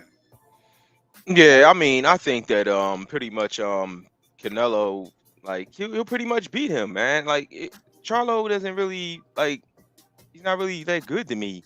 Like honestly, like he's just been fighting people like he's supposed to beat, and like he said, he's just waiting around for the fight. You know what I mean? That's all he's doing. He's pretty much trying to cash out on Canelo, man. I think once he fight Canelo, cash out, he just gonna just go away, man. You just never gonna hear from him again. That's what he's waiting for. He doesn't really have that boxing heart, man. He doesn't. You can see it. Might have had it at one point. He doesn't have it anymore. Man, I wish Joe Jack would say something to me, man. That shit is funny. I wish he'll call in. Call in, Joe Jack. I disagree, man. You can't say, and I agree with HOD. It's about business. Look, they had the biggest bag. The biggest bag. I can fight this deal to a one-off, or I can lock $85 million down for the next year. And oh man, secure my future. I mean that's smart. That's smart by Canelo to do that. And he know the money there. He don't do business with him before. And he know he gonna knock them two out. He already know that. He already know he gonna take care of business and beat both of them. But also like, why not? It's history with Triple G. Got history there. People say it's people out there who keep saying like, "Oh, this is a cherry pick, this is a duck." Man, no, it ain't. It's still Triple G. Now, granted, he's gonna be older, but bro, let's keep it above. Some people say he beat him both times. Some people say, okay, Triple G beat him both times. They said, so I've heard people say Canelo got gifted and Triple G got robbed. So how is now he gonna fight him? Y'all finally get your trilogy. It's a duck. Because it don't fit your narrative. Your favorite fighter didn't get to fight. I've been dealing with that with Bud Crawford for years. It's true. And now we're hearing, and I don't even like Cassidy saying he don't deserve a fight. I ain't gonna say he don't deserve. That ain't for me to say, but you can't be 8 pounds lighter saying somebody ducking you. And his other option is going up to 175. You at 15 pounds lighter. He'll be at 175 and you still at 160. Yeah, I don't think it's clean out your division. Clean out your division, bro. There's no reason you shouldn't have fought Andre. No reason at all. Unless there's shit going on behind the scenes. Because, you know, we don't heard some stories about why they ain't had to fight. You know, the rumors. All fact. Y'all didn't hear the rumors? No, I ain't hear it. Michael Sport, did you hear the rumor, the Rock Nation rumor? Mike on Sports. You heard that rumor? Little boxing gossiping rumors. Allegedly, I was on somebody's show a couple weeks ago, and so it's out there. They helped them get out of that Rock Nation deal. I mean, what was it? The Rock Nation deal? What deal was it in? What shit? I got to get my facts together. Let me keep my matter of fact, it's gossip. I can be wrong, so it's okay. Are we talking about Andre? Are we talking about Andre? Basically, Al Heyman them helped him get out of that deal that he was in. And no, I've heard that. I have heard that. Okay. And instead of signing right with him, he wanted the zone. Because he was like CHarlo would be getting like a little bit more than him. So he tried to negotiate to get a little bit more because I'm the champ. I should be getting more money. That's why he was like, ain't no real niggas in Rhode Island. I hate Andre and all of that stuff. And it was a little extra, but that's where I was told where that some of that shit came from. Like he black carded and all of that. No. But that was against the smaller CHarlo, correct? Exactly. Yeah. No, that's why he did the interview and he said, me and my brother, you know what I said? I told my brother, you know what I said? He black carded. He can't get no money with us. Yeah. And fans accept that. They was like, yeah, he fucking with the church money. Man, you don't want to see the fight or not. Right. Like, Exactly. like you shouldn't be caring about none of that. We should be putting pressure, the same pressure that y'all want to say Canelo's ducking. That energy should be like. But in the meantime, why you ain't fighting Boo Boo Andre? Why y'all ain't unified? Okay, y'all can't get y'all can't get Triple G in the ring. Brothers can't work it out. Y'all can't get no money together. He was like, nah, go work on that bar and that lounge you was trying to have in Rhode Island. Ain't no real niggas in Rhode Island, nigga. Y'all remember that? Oh man, don't make me pull the clip up. How do you remember that? I'm gonna pull it up. Y'all know I kept the file. Yeah, But go ahead. Y'all cook pull that up, man. You got to get that mic together, homie. You got to get that mic together. This gonna be a short stay for you tonight. Yeah, that was when he was in the car, right, Marqnash? Yeah, he in the car. Yeah. And Jamel when he was in, he started on the stoop and he ended it in the car. You know what I'm saying? Yeah. Man, it is what it is. But like, I don't like Mill, Maul, Andrade, all them niggas want the Canelo fight. Maybe not so Mill as much as Maul and Andrade, man. It's just like y'all niggas fight each other and then y'all have a good chance of getting that fight until the end. Y'all just crying about shit that y'all wishing upon a star, you know what I'm saying? And if you're going to black card Demetrius Andre, shouldn't you black card Canelo? He was the one that was you was his mandatory and he got franchised and moved up. He was the one that you've been negotiating with for the past 3 or 4 months, and he seemed like he's going another route. Isn't it about time that you blackball Canelo Alvarez? You won't do that because you recognize that as being a big payday for you, and you recognize Demetrius Andre. Yeah, nobody knows him. Nobody really screaming for him. Nobody really giving a fuck about what he does over there. So maybe I ain't got to fight him, and that just goes back to dudes picking and choosing or trying to pick and choose who they want until the Canelo sweepstakes come their way. And that's just all it boils down to. Yeah. Kind of made a point there, you know, cause you can technically That's what I do, big dog. You don't know, do you? Now I'm fucking with you. Go ahead. Nah, man. Yeah, man. I was just saying, innit? You made a good point. Obviously, like they can technically say we want to fight the best, and Andrade is not the best because he ain't been fighting the best. So, boy, it's a bit tight. It's a tight situation. He is one of the best in the division, but they can say that he ain't fought nobody. So why should we fight you? Why are you asking for more money? You ain't done nothing. I've been fighting the upper level of competition. You ain't been doing nothing. Let me get this audio. Let me play this real quick for the people who never heard it, Mike. Here we go. At home on the freeway. My bad. Tell him, call him. Fuck Andrade, pussy ass. You know what I did? I said, all right, we ain't fighting him. We black card him. We put him on the black card, nigga. You ain't getting the fight, nigga. Ain't no money for you, nigga, in this boxing world. You better go represent that bar you tried to open like 2 years ago, nigga. Fuck wrong with you, Rhode Island ass, nigga. That shit weak. I fought up there. That shit weak as fuck. Nigga, ain't nobody up there. Chill, ain't no real niggas in Rhode Island, nigga. Fuck wrong with you? Fuck out of here. I hate Andrade. He's a bitch too. I'm in my bag. Yeah, we know you in your bag. We hear you. Yeah, I'm in my bag too. I told y'all I can go to it like that, bro. I'm surgical with this shit, man. Oh, on some of it, man. That was classic. Cause people forget. They let it slide. Fans let it slide. Content creators let it slide. We call everybody else a duck, but we okay with him saying we black carded him. I said he can't get no money with us in boxing. I don't respect that shit. You got to fight these dudes, especially if he was a champ in your division. I agree with Lisa. Undefeated champion. I agree with Lisa though. I mean, like yeah, true. Nigga just talking, bro. That's all he doing. Nigga just talking. He ain't got no power to blackball nobody. Man, fighters can fight who they nigga, do you ain't even got the power to knock out Castano. How you gonna blackball a nigga? Oh man. Worry about Castano, nigga. Worry about him. That's the wrong. I'm a blackball Andre. I'm a shoot Deontay Wilder. Man, shut that soft ass shit up, man. I won't hear that blackball. Ain't no goddamn me done. You ain't Al Heyman. You ain't Bob Arum. You ain't Eddie Hearn. You a regular ass nigga who got to be fighting every once a year. One time a year you fighting now, nigga. Fuck out of here, man. Go ahead, right side.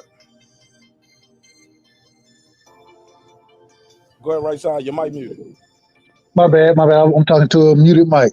Yeah, go ahead. I don't like people to overtalk each other, bro. No, that's cool. I ain't got no problem with it. Hey, mute. Anytime I start talking, mute. Feel free to mute me, bro, because I'll start talking and keep going. So feel free. Go ahead. You said that was the wrong CHarlo. That was Maul, wasn't it? No, Maul fought. No, that was Mel, and Mel did fight Castano. It's the right CHarlo. Okay, well, I never thought that Mel was ever looking to fight. Well, I know he was looking to fight him, and then Andre pulled out probably the week before the fight or some shit like that. I remember that. I don't know about being a week before the fight, but maybe not a week. Maybe it was close to the fight. It was real close to the fight when Andre pulled out from the CHarlo fight. It may not have been the same week, but it was within 2 weeks of it. I'm pretty sure of that. But all I'm saying is at the end of the day, regardless, bro, it shouldn't be all about the money. It should be about legacy. And when you got an undefeated champion in your division who calling your name, bro, go get that smoke, bro. If you about it, go get that smoke. And regardless of who wins, I just want to see the fight. I do have a problem because I ain't seen outside. Well, as far as, and I get them mixed up. I always say the younger CHarlo. I can't Mel and Maul. I always get that screwed up. So I say the younger CHarlo. You're cool, man. You cool. Go ahead. Okay. The younger CHarlo, at least he's going to fight Castano for undisputed at 154. I got respect for that. I know it was a draw. We'll see what happened. But Maul at the same or the older CHarlo, you know what I'm saying? I'm looking for him to fight. And I don't think it's an excuse that you pulled out the fight before. Oh, you pulled out the fight with my brother a few weeks before the fight. I don't think that should be an excuse. That did happen. But at the same time, he was signed with Rock Nation, and I'm going to give him the benefit of the doubt and say he got some bad advice. Demetrius Andres. No, he was the champion. He should have got paid a little bit more, right? Why not? You want the belt, you can beat him, fight him, pay him a little bit more. But at the same time, you don't sign the contract and then pull out the fight. If you know what the court then, nigga. But trial then. Sue me. Breach of contract. If I sign, evidently, I found a loophole. Something happened. I'm not disagreeing with that either. I'm not disagreeing. I'm just saying that looking at I didn't see him sign the contract. Hey man, I ain't never seen the contract. I don't know what happened. I just know that's allegedly, but if it was like that, they could have sued him. Let's pass it around up. We do got a lot of people up here. I just got one question, man. Did Mel get smacked by Hurd? Oh yeah. Then Hurd smacked Mel. Like, man, come on, all that tough guy talk, man. Come on, man. I'm through with it, but y'all look, man. I gotta get on down, man. Me and my girl about to watch a little movie. Know what I'm saying? So, marqnash every Wednesday, bro. I will be on the panel. So you got my word to that. on that. Every Wednesday, man. Y'all got me here. So next time I'll be staying longer. But my girl, know what I'm saying? We about to have a little quality time. Man. Hey man, my Marlon voice, a little quality time together. You dig? You know what I'm saying? Bad boys too in this bitch. You feel me? Yeah. I might take me an X pill tonight, nigga. Shit. Mike is working. Hey, Mike might take me an X pill tonight, goddamn. Who knows? Hey, look, Mike said, hey, look, we started off with our fabulous life on members only.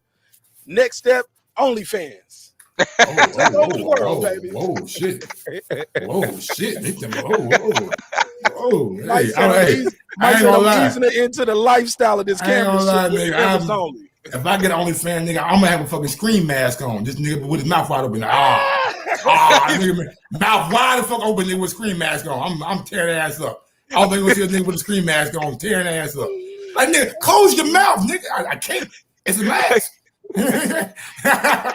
Motherfucker mouth gonna be like Zeke off of Power. All right. Oh man. Did he say my name? You told him about the cops. No team's gonna want me now. Oh man. You ain't right, yo. Zeke from Power Jaw. That nigga 32 years old in the 8th grade. Man, get your old ass out of goddamn high school, man.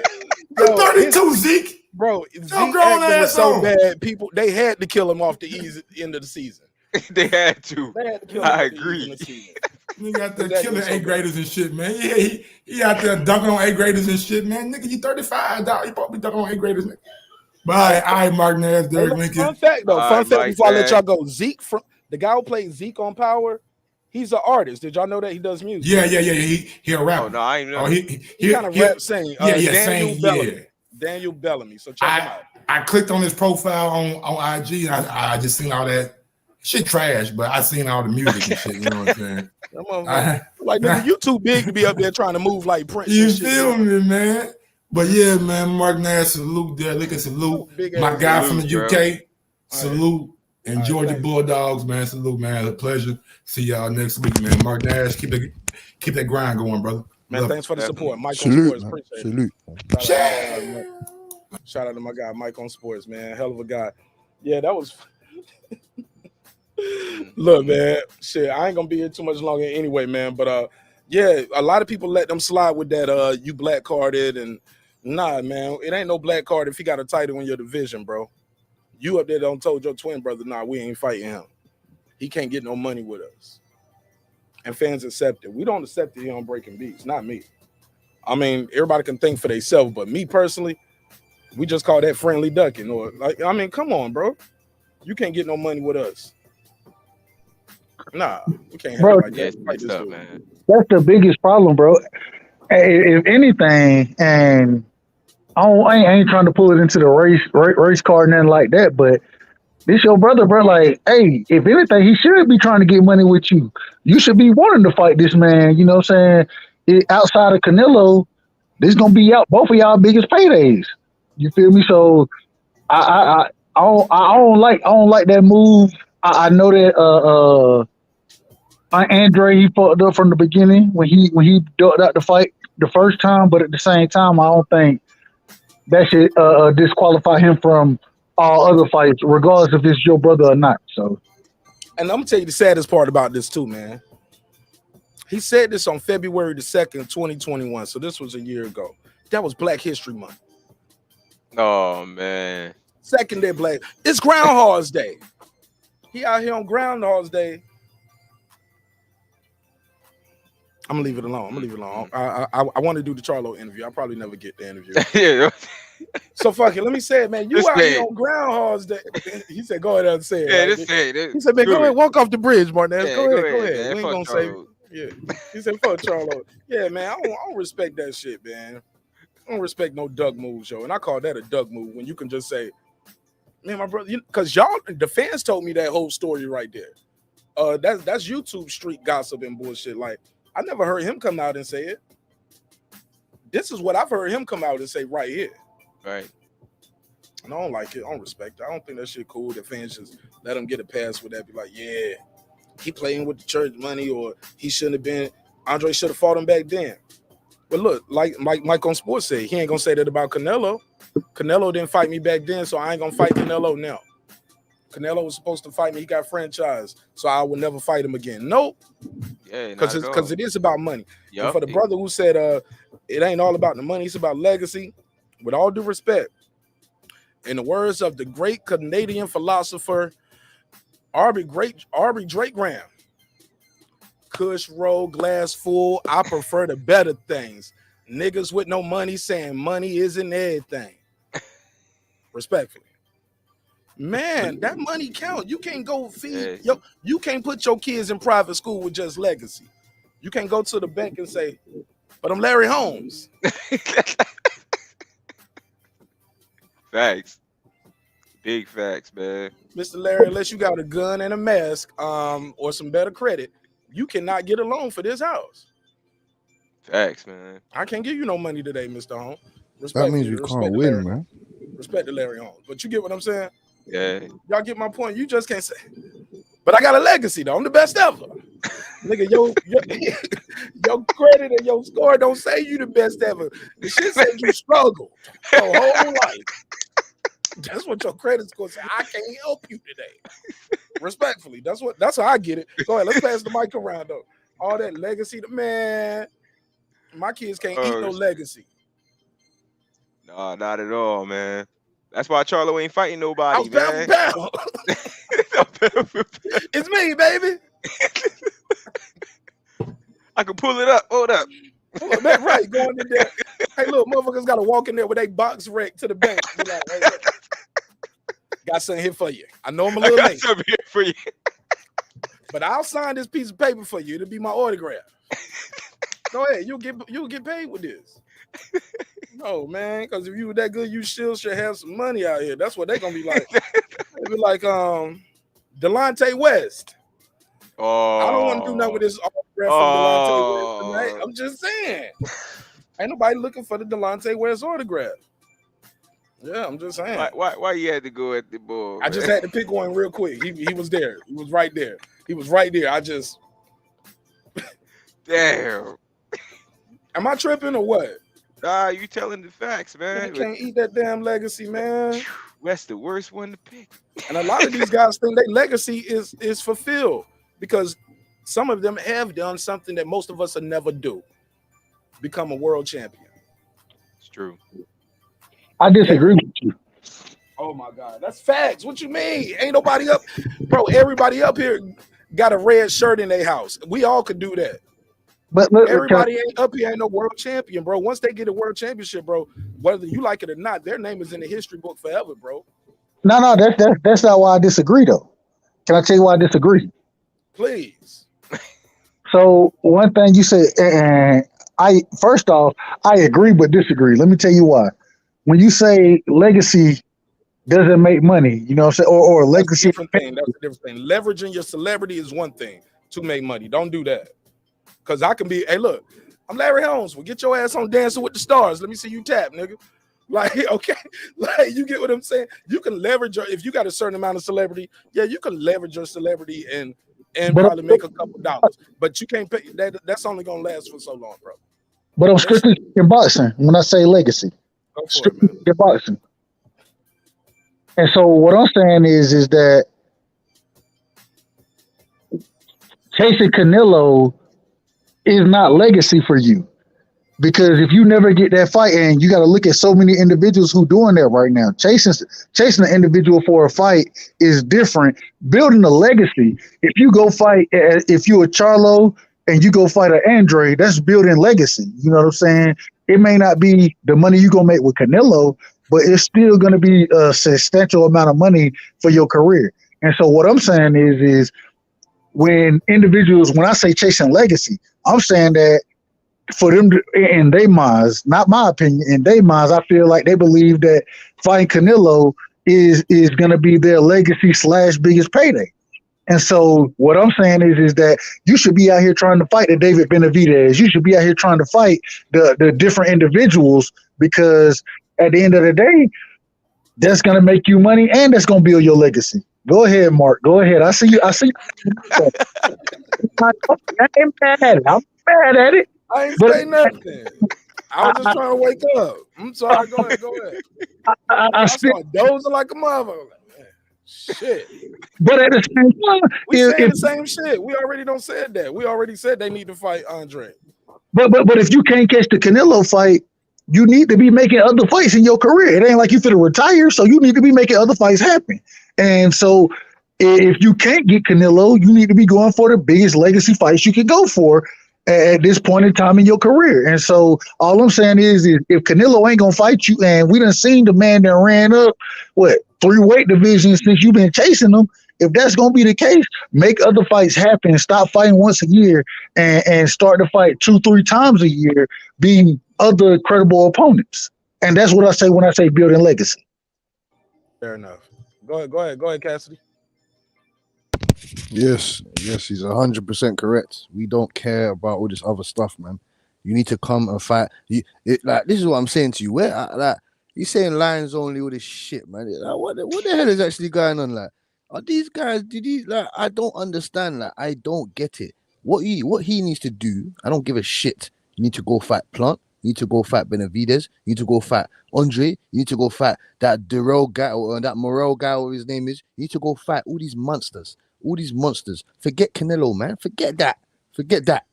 Go and fight those guys. How can you skip? How can you go from Montiel all the way to Canelo? You skipped 3-4 guys that have been caught. Where's Danny Jacobs? That linked him in the hallway and said, "Oh, so when are we gonna make this happen?" He was all the CHarlo was looking around. He was looking around. He was scared. He didn't know what was going on. He was looking around. You should have said, all right, then cool. You want a piece of me? All right, then cool. You're gonna have to get in line with the rest of the guys, and then when I sort them out, you can have a piece of me. I'm tired of these guys, man. I'm not even a fighter, but why is it that I've got more of a dog mentality than these guys? I don't get it. I don't understand. Don't you want to like the same thing that my man said? You need to build your legacy. All right, cool. You're not gonna fight Canelo. Go and fight with the rest of these guys. I don't get it. Don't you want to be a legend in this sport? Like you're saying, Marq, you need to feed the family. Forget that, man. You're making enough money. Forget that. You've made enough money, man. How much money do you want? He made and what he owed Marq. They're millionaires. You've made enough money, man. You've made enough money. You ain't getting no Floyd Mayweather money. Know what he owe, man. Hey, Marq. These guys, Marq. I'm going by what they're showing us. What they're perceiving. You get me? They're showing, man, that you're driving Lambos, you're in a big fat mansions. You're talking about black car. You ain't making no money with it. All right, then cool. That's cool. Go and fight with the rest of the monsters. I'm tired, sick of this shit, man. It's annoying. We want to see the fights, man. I'm tired. I'm tired of this shit. What's CHarlo? He's going on like he's 25 or something. You're almost 35 or whatever it is, man. You need to get these fights going. What's gonna happen when he gets to 34, 35, and then he gets beat? Oh, he was too old. That's some bullshit, man. Tired of these guys, man. That clicking and popping, bro. Get that shit together, bro. Please. Sorry, man. I'm just tired of these guys, man. These guys are annoying, man. Boo Boo Andre, he's called these guys out. He's gone to their press conferences. Danny Jacobs has linked him in the hallway and said, "When are we going to fight?" I don't understand. Like, I'm tired of these people, man. It's annoying. They're annoying. Them two guys are annoying now. I don't care. Hope Castaño but knocks him out as well, man. Hope Castaño knocks him out, or Crawford comes up to 154 and wipes him. Tired of these guys, man. Tired. I think Crawford can beat him. I've been on record saying that a long time ago. Of course he can, man. Of course he can, man. He's too growing into the weight, especially if they let Crawford get up and get a fight before him, like just fight like almost like a coronation fight. They get acclimated to the weight. I can see him beat him because old boy Telegraph, especially now that he been on that knockout streak, he winds up so much for it instead of setting up the shot. He almost be skipping to it, almost like some would say as wild as Wilder. Respectfully, I know Mike on Sports might still be listening. You know what I'm saying? Like, and look, I like him. You know what I'm saying? I like Wilder, but he telegraphed some of them shots.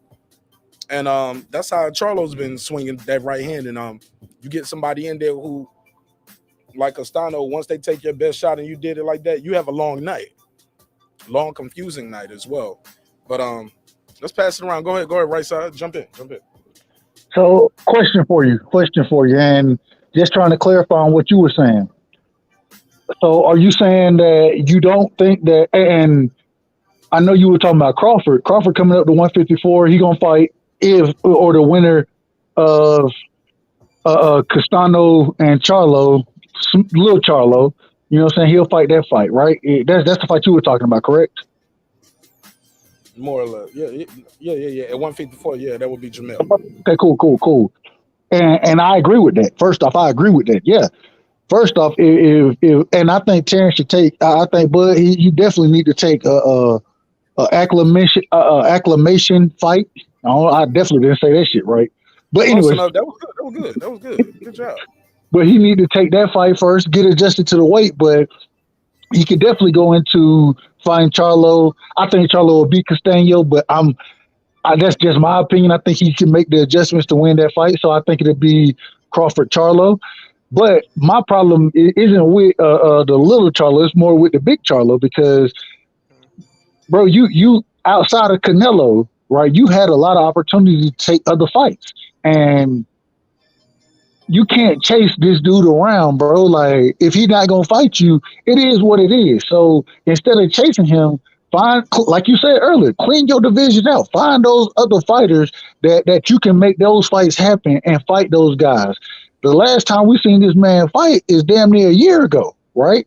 And so in my opinion, I want to see you fight at least twice a year, preferably 3 times a year, in my opinion. I know when you get to the higher or to the higher rankings and when you hold them titles and all that kind of stuff, it changes the dynamic of business. I understand that. But at the same time, 2 fights a year ain't hard to ask for.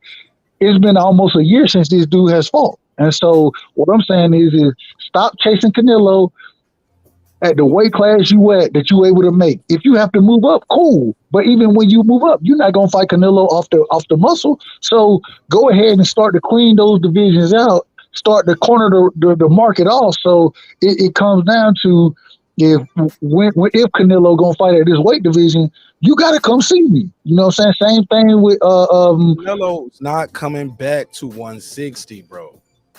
I'm not. There's nothing there for him, bro. But both Charlo and Andre, they're talking about moving up to 168. You know, I think Andrade already vacated his belt, and I ain't seen. As far as I know, Charlo ain't vacated his belt. He's still a champ at 160. Andre, as far as everything I know, he's vacated, bro. Andre, so one guy not, has left the division. The other is probably gonna stay at 160 and try to get the other belt. He'll probably go out there and try to fight for Andre's vacant belt now. But they say Andre ain't vacating the belt. They say he moving up, but he will defend if necessary, according to reports I've seen. So I could be very wrong, and I never have a problem being called wrong. But from reports I'm seeing, Andre's not vacating his belt. He is looking to move up, but he's also talking about coming back to defend his belt. I didn't see that when I covered the story, so maybe that came out since then. But let me ask you guys. Go ahead. I got another. You go over this your show, bro. You go. The other thing I want to get y'all take on is this right here. What do y'all think about this right here? Prior to this fight, prior to the Bud Crawford fighting Sean Porter, right after he fought Sean Porter, Keith Thurman came out with this quote. He said, "I'm going to be getting back in the ring shortly. I'd be more than happy, more than willing to step in the ring with Bud Crawford next summer. I'm willing to fight Crawford 8 months." Somebody, please, man, get your mic together. Cassidy, being back in, bro. I can't, you killing me with the audio. Got to get that mic right.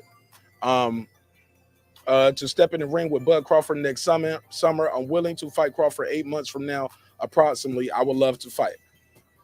But now he's not saying that. He's saying if I have to take another fight before facing the Spence and Ugas winner, so be it. But Crawford is available now. That's what you told us, Keith Thurman. You said you'll fight Crawford this summer. Now you want to wait for the Spence Ugas winner. What's going on here, y'all? Remember Bud was on the Porterway podcast and he said, "Why we gotta wait so long?" Y'all remember that? Yeah, Thurman know he ain't ready, man. He pretty much he seen how he was fighting when he was fighting Barrios. He seen he couldn't really take Barrios' power. You know what I mean? From a guy moving up from 140 to 147, he couldn't take his power even to the stomach. So, I mean, he knows he's not ready for Bud right now, man. He know he needs another tune-up to try to see where he's pretty much at. You know what I mean? Once he knock off the ring rust, you know what I mean? That first fight was probably ring rust with Barrios. He wanted to try to get a second fight in there and try to see where he really at, man. And I don't think Keith Thurman could come back, man. I really don't. And I don't think he's going to want to fight any of the guys. Not unless he's just trying to cash out and go on retirement. Let me say this, right side, before you jump in. It's the thing that he did with Terrence Crawford. I thought that was telling because Terrence said, "Why we gotta wait so long?" Let me play this clip, and I want you guys to react to it. But go ahead, right side. Try to keep it brief, though. Sorry. No, go ahead, bro. I save mine. I want go you ahead. to go now. I need you to go now. Go ahead. Oh, all right. Well, so I have pretty similar thoughts. Keith Thurman, he too soft to the body right now, and he don't want to fight Jamal Crawford. And in my opinion, a lot of the fighters, the top fighters at 147, he don't need to fight them. He needs another soft touch because if Mario Barrios is coming up from 140, especially off of a knockout, and he's able to touch you to the body like he did, and you come out and say that you were hurting to the body before the fight, then everybody at 147 know what the deal is. They're going to attack that body.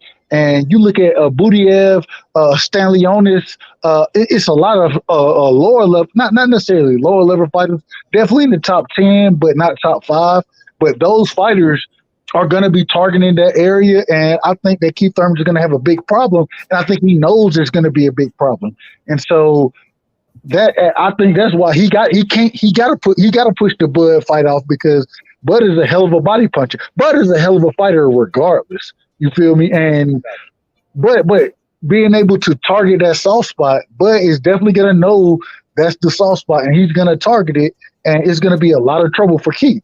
And so that's the reason I think he came out and said what he said, because he knows that he can be food for a lot of individuals at 147 if he don't get himself into the right conditioning. And because of the body shots I've seen previously, I'm not sure that he can get himself in that right conditioning. All right, look, I got this clip right here. Let's get it. It was signed. You were talking to us in the media, and you said he'd be down to take Thurman fight is still a big fight. And then we hear what he has to say, that he'd be down to take that fight in 8 months. What do you think of that, bud? Why we gotta wait so long? Let's go. You're crazy. Because he's probably feel like, I need one fight back, being that I ain't fought since Pacquiao. Let me get that one fight back in, and then boom. Oh, well, that just shows that he don't believe in himself like, he need to.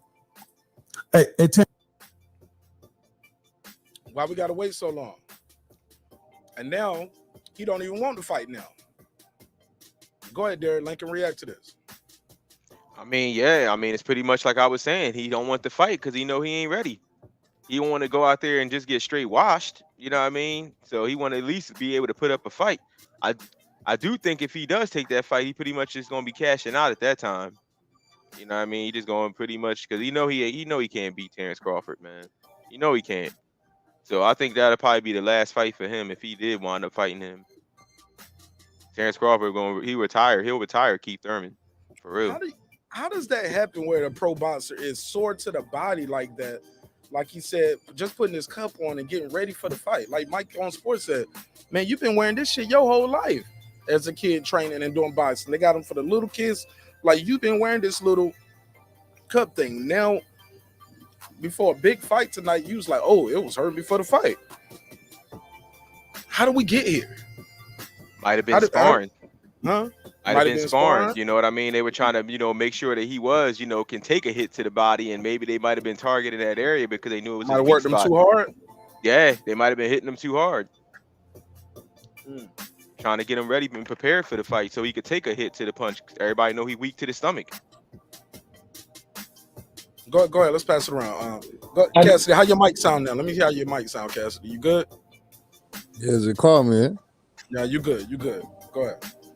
Yeah, man. Hey, one time he better go do 5,000 crunches. He better go do 10,000 sit-ups or something. Don't even think about getting to that ring with Terrence Crawford, man. He's gonna stop him in 4 rounds.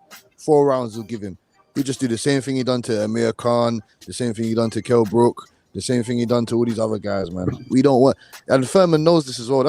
That is the worst thing. You can see it in his face. He knows that he can't even enter that ring with with Bud, man. 016, 017 Thurman, yeah. When he fought Danny Garcia, when he fought Sean Porter, when he was at the top of the mountain, that's when he should have. That's when, you're getting there with Bud. But now, forget that, man. What the Barrios? He hurt you to the body, Barrios. What the hell is Keith Thurman and all these other guys gonna do to you? I feel so. I feel it for Keith Thurman, man. Cause he was one of my favorite fighters at one stage, man. I feel it for him, man. He's seen what Budders and he's seen what all these guys have been doing since he's been gone, man. So he knows, I'm not at that level anymore. Forget it, man. So if he don't, what are you talking about, man? I don't understand. You ain't fighting Bud and winning. There's no chance. You wanted 10 million before. How much do you think you're gonna get now? How much do you think you're gonna get now? You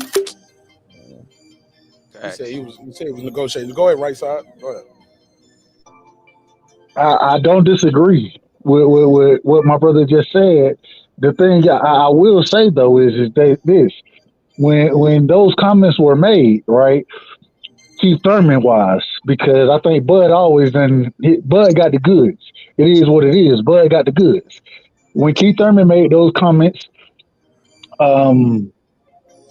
he knew he was soft to the body then, but then to see a Mario Barrios come out and hurt him to the body, that's a whole different story.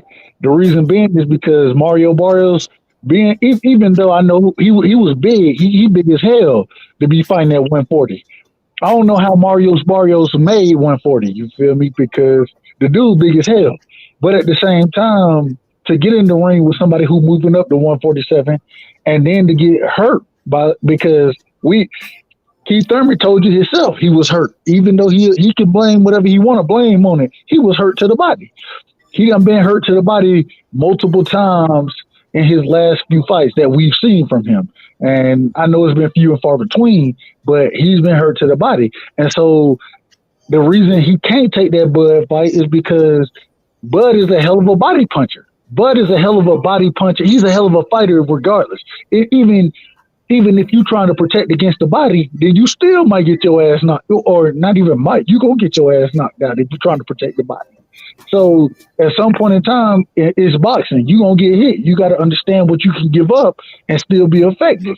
And I think that the reason he can't take that fight now is because it's been proven that you were tended to the body. And when Bud come in that bit, yeah, you may think he stopped you to the body, but when you start dropping them hands, he going to put them hands on your cheeks. And regardless, it's a pause. Not it, on your face cheeks, your jaws. I don't know what else, your temples, whatever I need to say. Pause. Shit, that was sounding a bit. Pass the mic, bro. Just pass the mic. That's what happens when you get too long-winded. So I haven't paused more at the moment. Let me respectfully. Let me play this clip. This is Thurman talking about being soft to the body. Let me see. Is this it? Where should I have to beat him on and get hit? This should be it right here.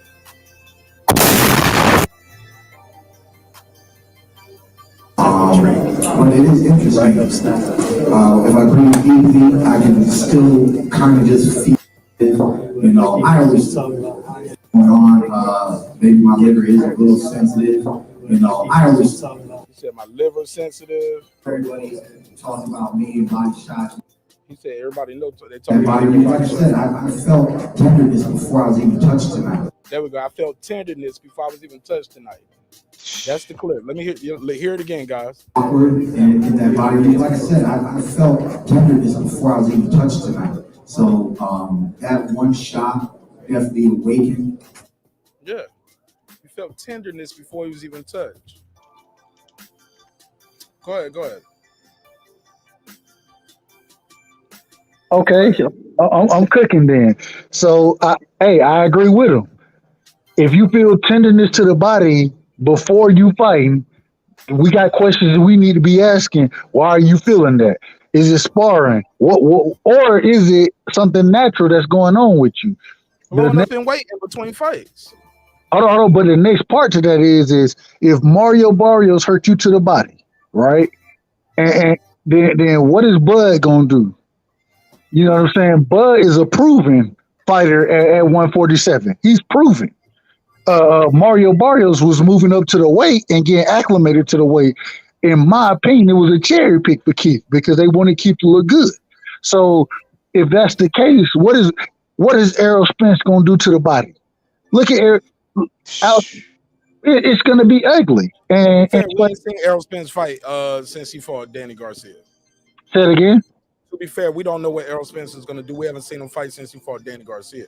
But the other guys at least been active. But this is the thing. We've always seen Errol be powerful to the body. We've always seen that. He's a hell of a body puncher. Would you disagree with that, Marq? I wouldn't disagree. And so what I'm saying is regardless if Errol was, and regardless if he was fighting Danny Garcia, whoever he was fighting, compared to Mario Barrios, they weren't. I mean, Mario Barrios ain't shit compared to the other fighters that these individuals, especially Bud, but Errol Spence as well. Neither one of them have been fighting soft fighters.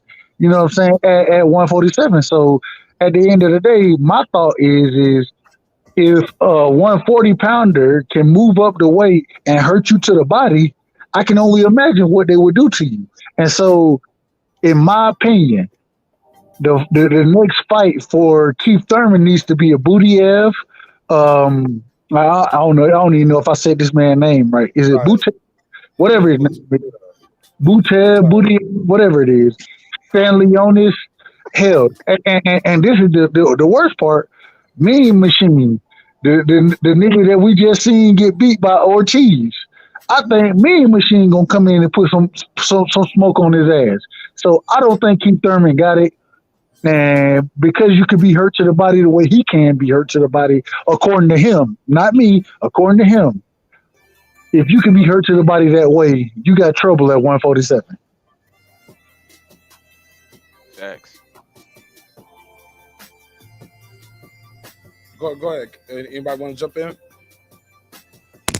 It's just a matter of time, man, before Keith Thurman gets what he's looking for, man. They're gonna put that smoke in his ass, boy. I'm telling you, Keith Thurman jumped in at the wrong time, man. His time has gone. Oh. The time has gone. Telling you, man, he's gonna get with they're gonna put their hands on him, man. I don't want Crawford to smash him up. I don't want Errol Spence to smash him up. I don't want Charles.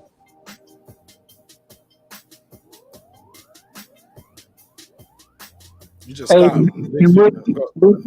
What bro just said, he said he don't want Bud or Thurman to smash him up. You know what that means?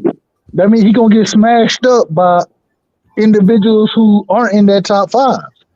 I don't put Keith Thurman in the top 5 in the welterweight division, and I think that Keith Thurman, like he said, he missed his time.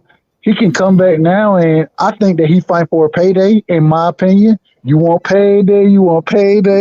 I love that, but I think that's what Keith Thurman is here for. That's what he fighting for, is a payday. I don't even think that he really feel. Ain't no way you a true boxer and you want that smoke and you gonna come out talking about you felt tender to the liver before the fight. Who you tell me a fighter that say that? You tell me one, and I'm put myself on mute. And I just want to hear y'all tell me somebody who said something like that. Keith is candid though, man. Keith has always been very candid and been very forthcoming, right? Yeah. Correct. I've heard guys say, man, oh shit, I had to go take a shit, man. That's what happened. You know what I'm saying? Some people gonna be real candid. Some people aren't really gonna be that forthcoming. So I always give Keith Thurman credit for that right there. Excuse me. Yeah, he always gonna tell the tell the truth. Yeah, or his version of the truth, I guess. Yeah. So you gonna give your weakness away, even though I think we all see it. It ain't no secret. It ain't no secret. He didn't run from it in the conversation. It was obvious he took the mouthpiece out. I missed that in real time. I must have looked away. I missed that. I saw him get hit. Saw him get hit with a good shot. I thought he took it well based on how he was doing. Because like he still ain't got dropped though. Ain't nobody dropped him with the body shot. He just be like, oh shit, whoa, take his mouthpiece out. And the referee should stop there and stop the action. Like, hold up, you can't take your mouthpiece out, bro. You know what I'm saying? But they always let him get a break with that, I guess. Yeah, he hasn't really fought no big puncher yet that hit him. And somebody didn't let him get off the hook neither. Like once you take that mouthpiece out, know how to step up to him and really get him out of there. And jump in there. Yup. Literally. No, he ain't. But now he don't put his own blueprint out there. Like, hey guys, look, when you get me here, and he was like, I can take the mouthpiece out and I can breathe a little better. So it's a little. I was like, man, I was like, are you retiring? This is how you talk when you retire, homie. Yes, he is. Go ahead. Yeah, someone like Bud or Errol Spence, they're gonna punch his fingers, they're gonna punch his hands to make sure he doesn't even get his hand anywhere near his mouth to take out any mouthpiece. They're gonna knock his teeth out. They'll knock his teeth straight out of his mouth. I don't know what is he playing at? So Keith, you basically said, oh yeah, when you were in the ring, just all you need to do is hit me to the right side of my body or the lower left side of my body, and then you get me. Call it a day. I'm telling you, man. I don't understand. Barrios hit him right in the right in the lower solar plexus of his body, and he folded. If that's anyone else in the division top 5, he's done. He's finished. They're gonna cook him like fish.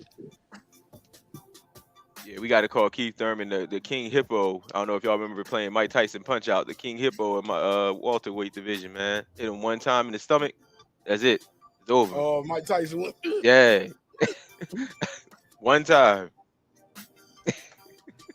Hey, so can I bring something up from one of my OGs? And Mark, I put it in the chat before I said it, and I wanted to make sure I did that just so I can get your approval, bro.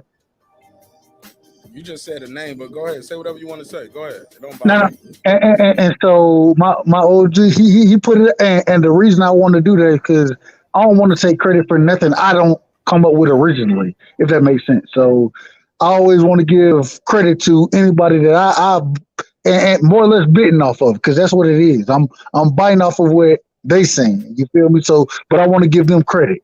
So my OG man, KQKC, he said something that was very interesting, and he was like, bro, if Keith Thurman telling you this is what he being hurt at, you know what I'm saying? Then if he know that, then how he still getting hurt there?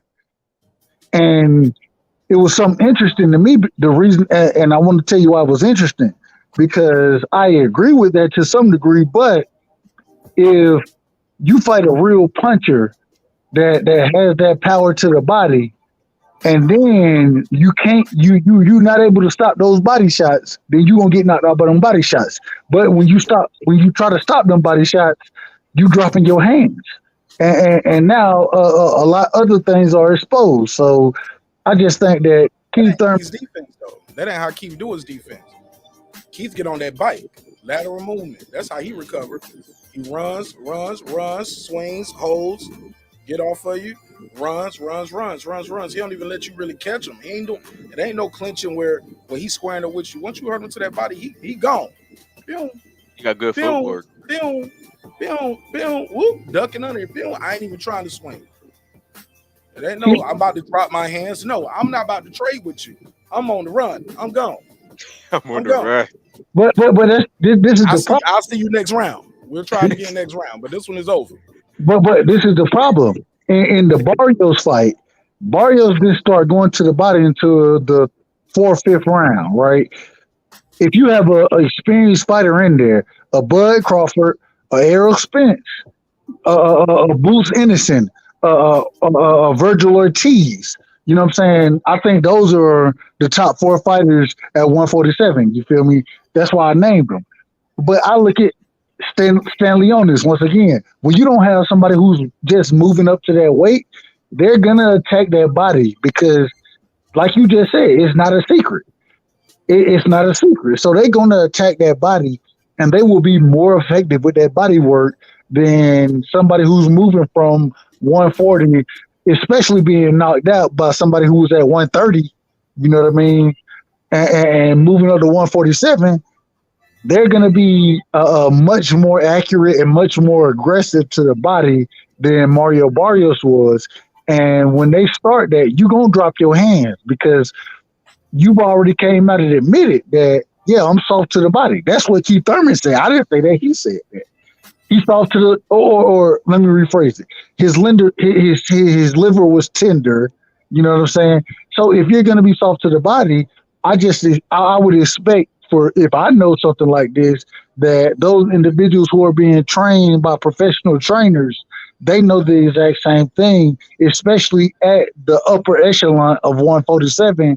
And if Keith Thurman get in with them, he's gonna be in trouble, and that's my opinion. Fair enough. Go ahead. Let me see. Let me let this guy get his bars off. Cause we about to land this plane anyway. Go ahead, Huntsville. Go ahead, talk to me. All right, guys. What's up, man? I just had to come and defend my boy Keith a little bit. Go ahead, Huntsville. Talk to me. All right. With everything being said and done, he's only lost one time to Manny Pacquiao. Absolutely. Yeah. You're 100% right. He only has one loss. And that's to a legend. Yes, sir. So let's until you lose in the ring, I do think he loses to Crawford, Spence, and Boots. So that's what I got.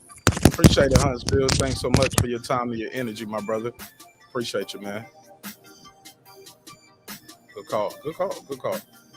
Go ahead, Cassidy. Cassidy, you got to get that mic together. As soon as you unmute your mic, that noise is, I can't take it, bro. I'm gonna let you know I'm petty as fuck, bro. I can't take all of that rattling on the damn mic, bro. It's people are listening to this in their cars. Like some people got earbuds in.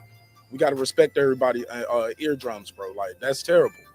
Got to get it right. Get it right. Go ahead though, since you already unmuted. Because as soon as you unmute, I hear it. It's a pet peeve of mine. Go ahead. Is it calm now? Yeah. Yeah. But you already it's happened already, and it keeps happening. Sorry, fam. Sorry, man. Sorry. I can't take too many more sorries. This about it for me though. Respectfully. I can't deal with that bad mic. Go ahead. No, man, that guy, yeah, my man didn't Especially really if you're defend. doing it while somebody's talking, that means you're doing it. You're about to cut somebody off. No, You're about to cut somebody off with a bad mic. No, the worst thing is we're not gonna do that. But go ahead. Yeah, man. The worst thing is I'm not even doing anything, man. It's just a mic. It's just a mic, innit? I think it's just a mic. Yeah, man. you unmuted it, and it's not connected right, or you got a bad connection, whatever. But go ahead, come on, let's go. Yeah, man. No, man. My man didn't even defend Thurman like that, man. He just said he lost one time. Yeah, we know that he lost one time, but after that, he's done nothing. You feel me?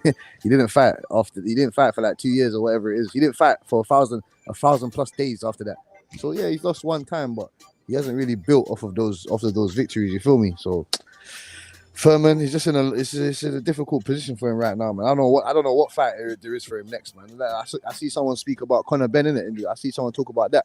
That would be a very good fight. That's a fight I want to see next. Him and Conor Benn. That's a good fight that I want to see next. All right, go ahead. Anybody got anything they want to say? No, I could piggyback off of that. I do think that him and Conor Benn would be a good fight. And as far as Huntsville's right. I mean, he did only lose to Manny Pacquiao. So I mean, we at least got to give him a chance. I just don't think he could beat them top welterweights, man. The only one that I would consider him maybe being able to beat is Ugas. I think that would be a good fight for him too. Him and Ugas would be a good fight. He can beat Boots as well, man. He can beat Boots as well. Forget that. He beat Boots as well. Oh no, he can't beat Boots. Why not? Why not? Why? Nah, Boots is top. Boots is top tier, man. Why? How is he? Wait, man. Why is he top tier? He's done nothing, man. You can just see it. What's this? No, man. No. I can see it. No. I would definitely be willing to bet you in that fight if that ever happened. It's like drafting an NBA. No, man. It's like drafting a player from college. Oh yeah, we can see it. He gets into the NBA, does nothing. No, man. Would you take that bet if he was to fight Thurman? Would you take a bet that that Boots would beat Thurman would beat Boots? Yes. You would? Yes. All right, come back to the show. I'm taking that bet. Yeah, that's no problem with that. That's fine. You got one. You said Thurman gonna beat. He said Thurman to beat Boots. Yep. He thinks Thurman would beat Boots. Yep. Oh. You know, there's other intangibles. There's other stuff on the spectrum that you have to take into consideration. Like he's got more experience. He's got more fights underneath his belt. He's fought more champions. Boots has not fought no one or done nothing. How can you? I don't get it. Like, I don't understand. All right, just make sure you come back to the show whenever that fight happens. What? No, I can't lie to you. Happens. Yeah, exactly. Because I'm not making no bet if Thurman's all fucking 35, 36 and Boots trying to fight him. That's not. Yeah, that's what I said. Just come back if it does happen. You know what I mean? Like, why are you so convinced about Boots? He's done nothing, man. He ain't fought nobody, no one. The best guy he's fought is Delome, and that Delome guy is trash. So what else are you gonna tell me? I just see it. I see it in him, man. What do you see? That means. So what about all the rest of it? So what? So you don't see that in Conor Benn then? You don't see that in Conor Benn? No, I think Conor Benn is good too. I think Conor Benn. What's good? I think Conor beat. Just got good power, good boxing technique. He knows his way around the ring. I mean, I just think that he could take him out, man. He's young. You know what I mean? And Conor Benn hits hard too. So you think Boots will beat Conor Benn? Yes, I think Boots can beat Conor Benn. Why? He's just a better boxer. But where's your evidence in that? I mean, that's an opinion. You asked. Yeah, it's just my opinion. You think Conor Benn could beat? You asked him what he think. Exactly. Did he beat him? No, but he's convinced. You're convinced though. You're convinced. Oh yeah. Boots is a switch hitter. He got Yeah, power. so that's what I'm asking you. Yeah. That's what I'm asking. But it's no evidence though. It's his opinion, bro. He ain't even got to have no reason behind it. It's what he thinks. That's like you said. Do you think? Like, what's you your can agree reasoning? or disagree, but What's your reasoning of your training? What's your reasoning behind your logic of that? Because what? I don't. Who is he? Where's the level of talent that he's fought for you to like? Where? Like, I don't get it. Where? He's almost had 30 fights. Well, Conor Benn hasn't really beat anybody yet either. He's beat Chris Algieri. Chris Algieri's better than what? He's better than Van Herden. He's better than half of these guys that he's fought. I give you that one. Come on, man. Wasn't Chris Algieri is better than the champion? people that he Wasn't fought. Errol Spence fought Chris Algieri? Is Chris Algieri better than Boots? No, not even close. Exactly. So it's a totally different fight, and I'm not saying who's gonna win. All I'm saying is Boots got the goods, bro. Like he got the goods, and we give. And this is just off of the eye test. And I respect my eye test, and I always say this: I respect my eye test over anybody else's eye test, only because I can only go off of what I see. You feel me? So I think that Boots washes a Conor Benn, bro. Like I think he beat the shit out of Conor Benn, to be honest. Oh man. I kind of agree with that one too. I'm just saying, I think he beat the shit out. Conor Benn, when he knocked out Algieri, I don't even think Conor Benn knew that. I don't even think he thought that knockout was coming, bro. Like I think it was on some. And Conor Benn is a hell of a fighter. Let me say that first. He's a hell of a fighter, but I want to see Conor Benn fight somebody like Butev. I can never say that dude's name right. Never. So why isn't Boots fighting Stanionis and Butiev? Why is he not fighting these guys? Why? Because they don't want to fight him. Because they know that. Says who? Says who? What says? Did you hear that from Butiev? Did you hear that from Stanionis? Go ahead and look at. No. Did you hear that? Did you hear that from those guys? Can I answer? Can I answer? Go for it. So go ahead and look, because Cameron Duncan is in control, or he's the representative for Boots, right? Cameron Duncan came out and said that, we want to protect Boots, but we still want him to fight dangerous fights. We've reached out to a lot of the top welterweights, and they don't want to fight Boots. That's what Cameron Duncan said. I'm not saying these aren't my words. Those are his words. Okay. So first you said Butiev and that said that they don't want to fight. Now you're saying Cameron Duncan said that Butiev and Stanionis' camp don't want to fight. No. You can't do that here. No. You didn't hear that from the goat's mouth, first of all. And I'm 100% sure if you was to ask them, they're going to fight him tomorrow. Forget that, man. I'm not trying to hear this, he said, she said stuff. No. Stop with this Boots there. No one wants to fight him. No one wants to fight. Forget that. He ain't fought nobody. He's trying to. Why do you want to fight Sean Porter? Because he said you're overrated. What? I don't get it. Why do you want to fight Sean Porter? He's in his podcast doing his shit. He's done. He ain't fighting no more. Why are you calling him out? You should be calling out Virgil Ortiz. You should be calling out Stanionis. You should be calling out, even though he is. I'm not saying Boots is not on it. That's one thing. I'm not saying that he's not on it. I'm not saying that he's not. He has the potential to be an excellent fighter. I'm just saying to you that you lot are just putting him on his high horse just a bit. He's not fought nobody. What's this? The eye test. That means that every fighter that's looking good right now should what? That Antoine Russell beat this guy. I don't understand. In the American trials or something like that, he beat him. And I don't care if it's not in the pros. I don't give a damn. It's in boxing. He's beating him. Simple. The same way how Savannah Marshall has beaten Clarissa Shields. She is the only woman to defeat Clarissa Shields. So it's as simple as that. Go ahead, right side. Unmute your mic. There you go. Unmute. You muted, right side. You're muted. There you go. Can you hear me now? My bad. Yes, sir. Go ahead. I thought I took my anyways. I'm not disagreeing with you, bro. What I'm saying is this. It's or when Cameron Duncan says we're coming out looking to fight the best, and I'm not in that training camp. You feel me? I'm not in that camp. So I'm only going off of, and I always want to put this out there, I'm only going off of reports that I've seen. You feel me? I'm not going off of, I don't know what the facts are because you don't know what the facts are if you're not in that camp. You feel me? And so all I'm saying is when Cameron Duncan is coming out and saying we looking for this fight, and then those fights aren't happening, and then it comes out that Boots trying to get certain sparring partners and they're not trying to fight him. Then I'm starting to ask questions. Well, then why nobody don't want to fight this dude? You feel me? Regardless of how you feel about Butiev or how you feel about Ortiz, I think Boots got the goods on everybody at 147 outside of Bud Crawford and EJ or Errol Spence. So because I feel that Boots got that the goods on everybody, I'm gonna speak on that.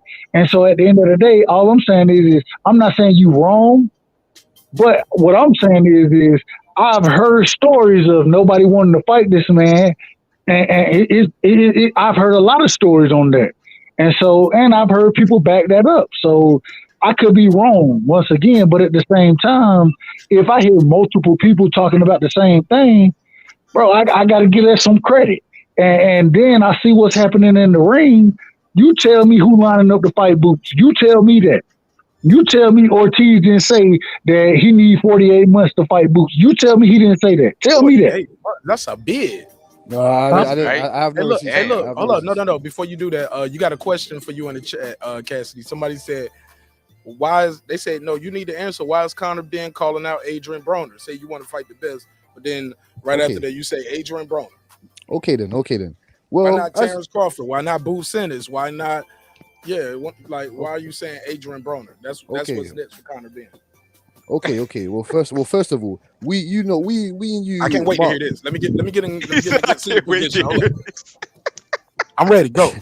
So, as you know already, marqnash, this boxing stuff is about numbers. It's a numbers game. That's why Kambosos wants to fight Ryan Garcia, because it's a numbers game. Haney don't bring no fans. These boxers, Boots, no one fucking knows who Boots is. No one knows who he is. Stop with this. People are scared of him, this and that. No. He calling out Terrence Crawford, though. He calling out Adrian Broner. Yes, because Adrian Broner knows how to sell a fight. I need to go to America. He's going to open his mouth and make people know who I am. It's a business. It's a business. No one cares about no Stanley Onis and all these other guys. Keith Thurman hasn't fought in over 1,000 days. We talking about Conor Ben calling out Adrian Broner. Yes, I'm saying he's calling out the champion Bud Crawford. Bud Crawford's not gonna fight Conor Ben. He's not. Bud Crawford either, though. He ain't saying, man, I'm ready for a title shot. Terrence Crawford, let's go. marqnash, we have to be realistic, man. That ain't happening. That is not that's not happening. I want the Lakers to. I want Denver Nuggets to come and sign me, please, man. I dropped 50 points in England. Calling out champions. He got a championship fight pretty quick. Like, it can happen. Stranger things have happened, man. Some guys, it is what it is. And where's the money coming from for that fight? Like, it's not, that can't happen. You have to just think realistically. Adrian Broner is a good name to have on his resume. You get me? He's fought multiple champions. He's a multiple division champion. Come on, man. Of course, it's a smart idea to call out Adrian Broner.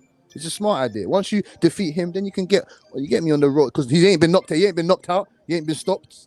So if Conor Ben was to be the first person to do that, then what then? What then? I don't see no Boots. I don't see Broner on Boots' resume. I don't see no one there. Who has Boots knocked out? Who is he knocked out of any relevance? Who? Go ahead, Derek. The guy you was going back and forth with, he left, man. Yeah. Trust me, man. We could. Hey. Oh, you ran him off? He said drop the link. The link out there, bro. Yeah, man. Run these guys off the block.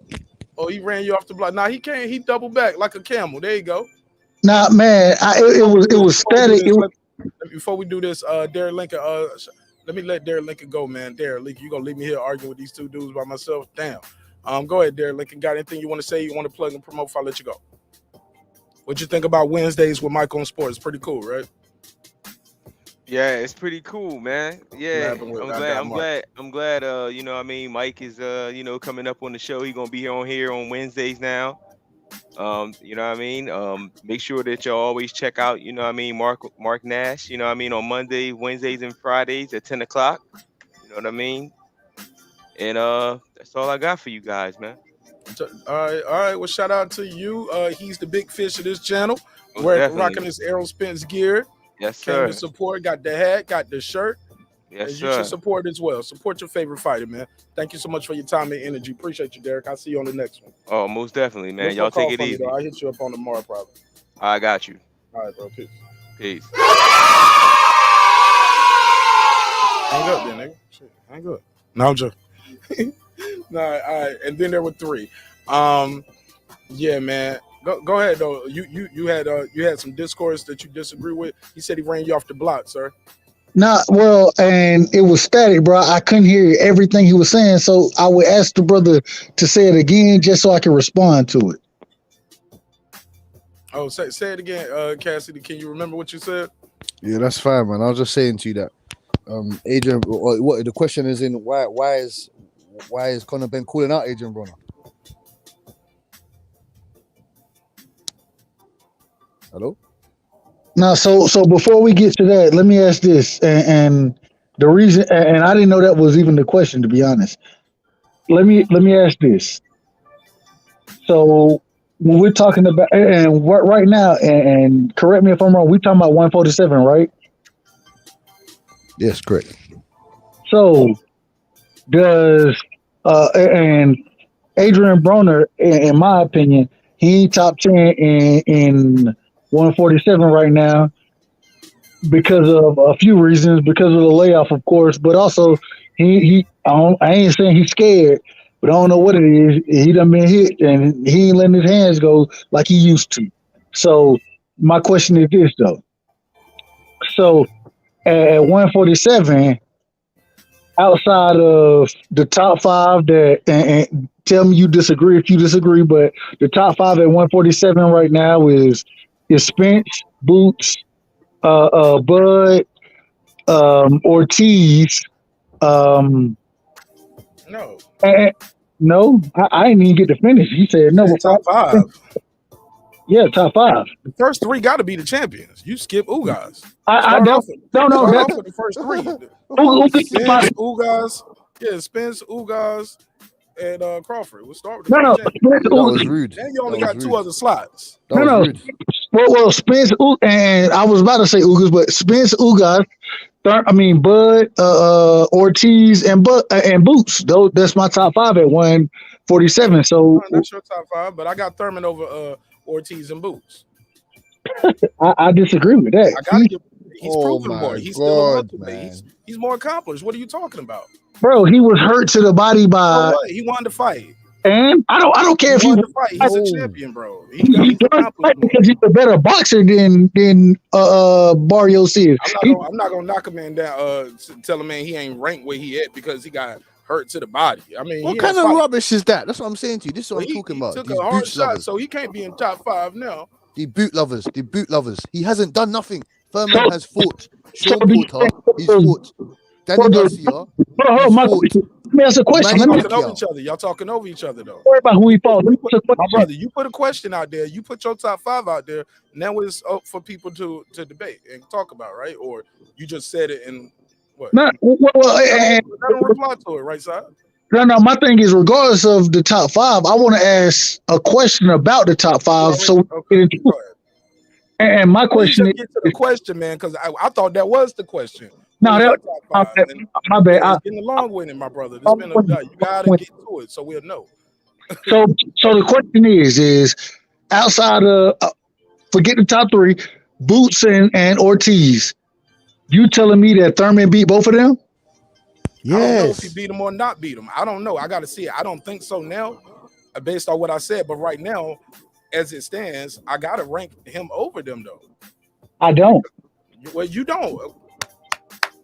Congratulations. It's an opinion. Where's your evidence? I'm not going to tell you wrong. You don't like green grapes. You like red grapes. Okay, shit. We both like grapes. You just want to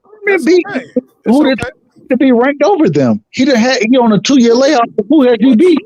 He back now. And in those 2 years, I don't even have to really debate it. Like, that's my opinion. It's what he accomplished in the sport. Shit. Errol Spence has had a long layoff. He's a champion, right? When the last time Errol Spence fought? I can speak on that. Errol Spence, his last fight, okay. Danny Garcia, bro.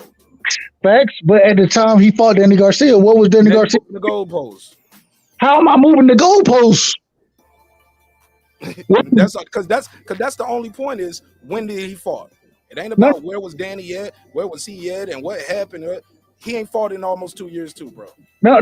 But this is the difference. So who's a better 147? I don't understand. That's the difference. Then you're moving the goalpost, sir. We just asked when. You just brought up how long his layoff is. Now I'm bringing up somebody else who had a long layoff. That's it. Now you want to move the goalpost? Go ahead. I'm all for it. Goalpost because there's a difference in fighting a Mario Barrios and a Danny Garcia. There's a difference in the right side. Excuse me, sir. Go do your thing, bro. Do your thing. Boots has not fought no champions. Keith Thurman has fought multiple champions, and he has been a champion. He did not lose that WBC belt. He gave it. He gave it up. So how are you ranking the mic, him? Cassidy, the mic is cracking again. Sorry, how are you ranking him in front of Keith Thurman? Sorry, how are you ranking him in front of Keith Thurman and these people? Sorry, and he hasn't fought no champions and done nothing in the weight class. You said I'm ranking who in front of who? So, sorry, I'm saying, how are you putting Boots and Ortiz and all these guys in front of Thurman when Thurman has fought multiple champions and he has been a multiple time champion? He did not lose his WBC belt. He gave it up. How is that? I don't understand. Can I tell you how? Can you explain, please, sir? I will. I rank them this way. I say that I look at what Keith Thurman did against Mario Barrios, right? I look at Mario Barrios' skill set, and then I compare that skill set to Ortiz and Boots. And Ortiz and Boots' skill set is much further along at 147 than Mario Barrios is. And so if Mario Barrios was able to hurt you to the body, I look at it as if, and like I said before, I'm not even going to get into Boots and Ortiz. I think Stanlionis, I think that Butev, I think they all hurt Keith Thurman to the body. And because they all have that power and are able to hurt him to the body, and they're not coming up from 147, I think that they have the advantage over Keith Thurman. I could be very wrong about that, but that's how I look at it. So can I ask you this now, please, sir? Is Wilder a top 3, top 5 heavyweight in the division? Today? Yes, today. Whether today, tomorrow, next year, whenever.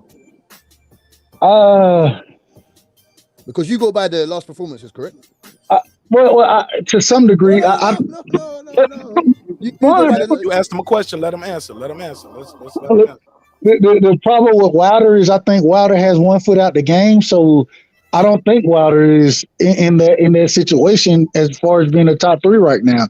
I don't even think that Wilder will come back and fight. I don't think that, and I could be wrong. Once again, I have no problem with being wrong, but I'm just telling you what I think. I don't think Wilder is going to come back and fight, so I don't even think it's a relevant question because at the end of the day, right now, I think we need to be looking at Tyson Fury, Usyk, and AJ as the top of the division, and then we have up and comers in that division. But I don't think Wilder is going to come back and fight. So if he did come back and fight, I think he'd be in the top 5. Yeah, I do think he'll be in the top 5 if he came back and fight.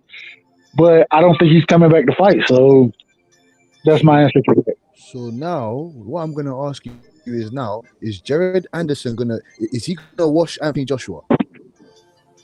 Is he going to wash Anthony Joshua? No, I don't think he'll wash it. It's the same thing as Boots. That's what I'm saying to you. It's the same thing as Boots. Boots has done nothing in the weight class. Let him talk, and then you can reply. Or if you're gonna ask him a question, let him answer. Don't ask the question and then keep talking. Like, you got to let people talk if you're gonna ask. That's why I always tell people, y'all always want to ask each other questions. Just tell people how you feel. You don't gotta always propose it as a question. But go ahead. Go ahead, Cassidy. Get your bars off. Yeah, man. Sorry, I apologize. Man. But if you're gonna ask him, let him answer. Yeah, no, I just want you and him to understand exactly what I'm saying, innit? So you get me. I just want to be I'm very specific.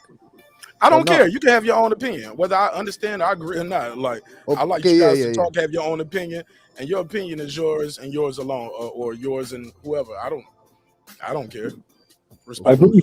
We don't have to agree to be friends. So. Yeah, that's cool. I was just saying to you, innit? You get me. My point is, Boots. You're putting Boots and Ortiz over these guys, over Thurman. But I'm saying to you that their CV, their whole body of work. You can't say their last performances and this and that. Anthony Joshua got washed by Usyk, and you're saying to me that Jared Anderson won't beat him or whatnot. That's what I'm saying to you. How can you put Boots in that in front of Thurman, but it's not the same? It's not the same it's not the same recipe for the rest of the fighters. It doesn't make sense. But I didn't say that Big Baby Anderson would come in and watch it. I didn't say that. Not Big Baby. No, I'm saying not Big Baby. Who? Jared Anderson, the young heavyweight. I don't think he would come in and just wash any of the heavyweights right now. I don't think that. No, but I'm saying that you're putting Boots. Why do you put Boots and Ortiz in that over Thurman? Why? Let him answer, because I thought he answered that already. He said it was the eye test. That's his eye. He trusts his eye. He has his own opinion. Plus, not to mention Thurman, the layoff, and Thurman is already saying I was soft to the body before I was tender to the body before I even got touched tonight. Sounded a little moist too, respectfully. I was tender to the body before I even got touched tonight. Sound a little moist, respectfully, but I mean, I'm joking with one time, but go ahead. But that's what he said, Cassidy. I'm just trying to answer for you to keep it a short answer, but that's what he said.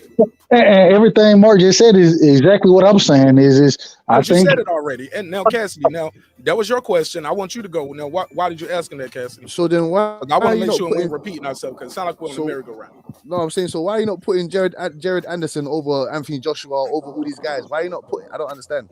because when I look at the skill set, I think that Anthony Joshua, and once again, I'm not saying that Jared Anderson is a bad fighter or anything like that, but at this point in time, Jared Anderson, in my opinion, isn't on their level yet. I think he needs a few more fights before he'll be on their level. I think he can be on their level. You know what I mean? But I don't think he is there today.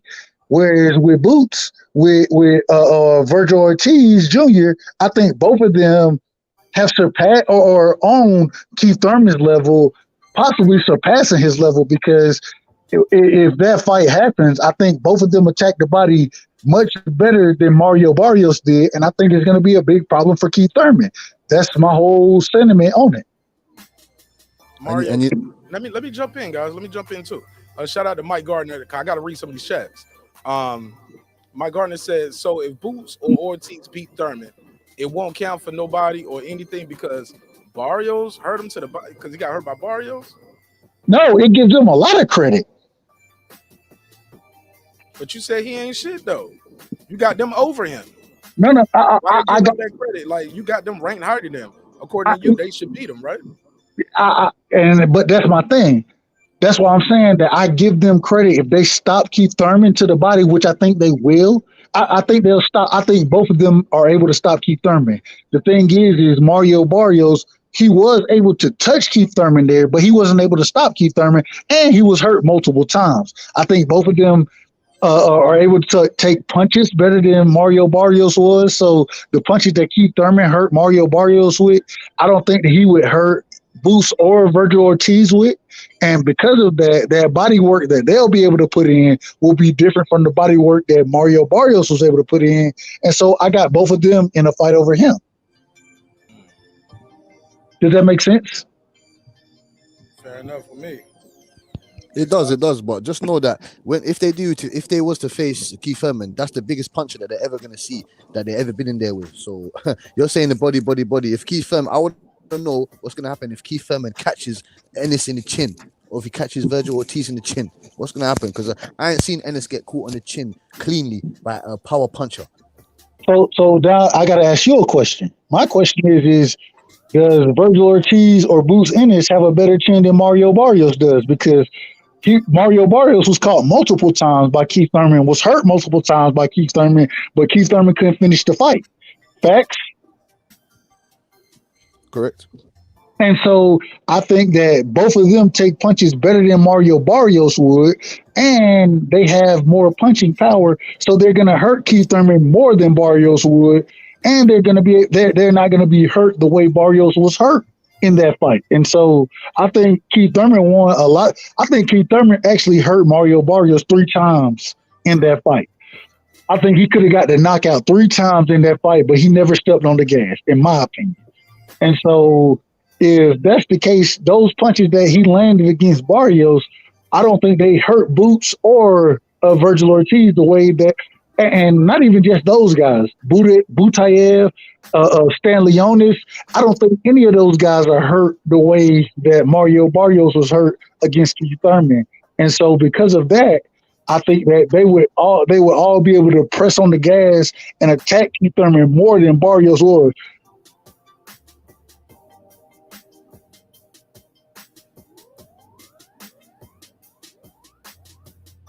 Cass, do you want to add anything? If so, your mic muted. Oh, yes. No, he was saying about the body shots and this and that. Yeah, I can't. Well, that's what I said. That's a one-time problem, innit? He has to sort that. He has to go behind the scenes and sort that out, innit? You get me? Try and think of a next strategy, like Marq said, like marqnash said. He's very lateral on his feet. He's got good footwork. He likes to do the running, man. As soon as he get hurt, so boy, he's gonna have to do that for the next multiple fights. And plus, he be moving. He got the Michael Jackson feet. He be moving hard. And Barrios, he's a big 140 pounder. Mario Barrios is bigger than he's bigger than he's Virgil Ortiz. I'm not sure. He might be the same size as Ennis, or Ennis might be a bit bigger than him staturally wise, but he's a big. Even you said he's big for the one. You don't even know how he makes 140, so he might be able to absorb those Keith Thurman shots. He might be able to absorb those shots. He's got a big 5'10", 11 frame. You can absorb those shots. You get me? But this is the problem. This is my problem with what, and I'm not disagreeing. I think that Mario Barrios should have been fighting at 147 for a much longer period of time. The thing is Mario Barrios is coming off a knockout loss against Tank Davis, who is campaigning normally at 130, comes up to 135 here and there, but went up to 140 and knocked Mario Barrios out. And so what I'm saying is if Mario Barrios was knocked out by Tank Davis, and I know that it's a little difference because Tank Davis comes up to 140, but went up to 140. Caller, turn the YouTube down. Turn the YouTube down, caller. Okay. If Mario Barrios was knocked out by Tank Davis, and I know. Pause your YouTube. There you go. Hold on, right side. I'll get back to you. You go ahead, bro. 770. You got the flow. What's your name? Where you calling from, family? From Atlanta. ATL in the building, Georgia. What's your name, bro? Coach B. Talk to me, Coach B. What's on your mind? No, I just want to ask about this little local fighter we got, Brian Norman. See what y'all thought about him. I met Brian Norman. I got a video that on my channel. I did a training video of. I know he could work it. He'll workhorse on me. He'll monster in there from what I've seen. From all accounts, he raw. When I met him, he was a cool dude. His dad was a cool. And he was just in there, just getting busy. He just came straight in and got straight to work and did what he's supposed to do. Shout out to World Combat Sports for setting that up. Yeah, but go ahead. What you got about him? How many fights did they have when you met him? Because I know he's like 22-0 now with 20 knockouts, and I know he's one of Cameron's boys, and you were talking about. It was about. So this was last year. So what's this, 2022 now? So yeah, it was 2021. So it was early 2021. No matter of fact, it might have been like December of 2020 or like January of 2021. Okay. So maybe 2 years ago. I know the kid's only 21 years old. Go ahead. Yeah.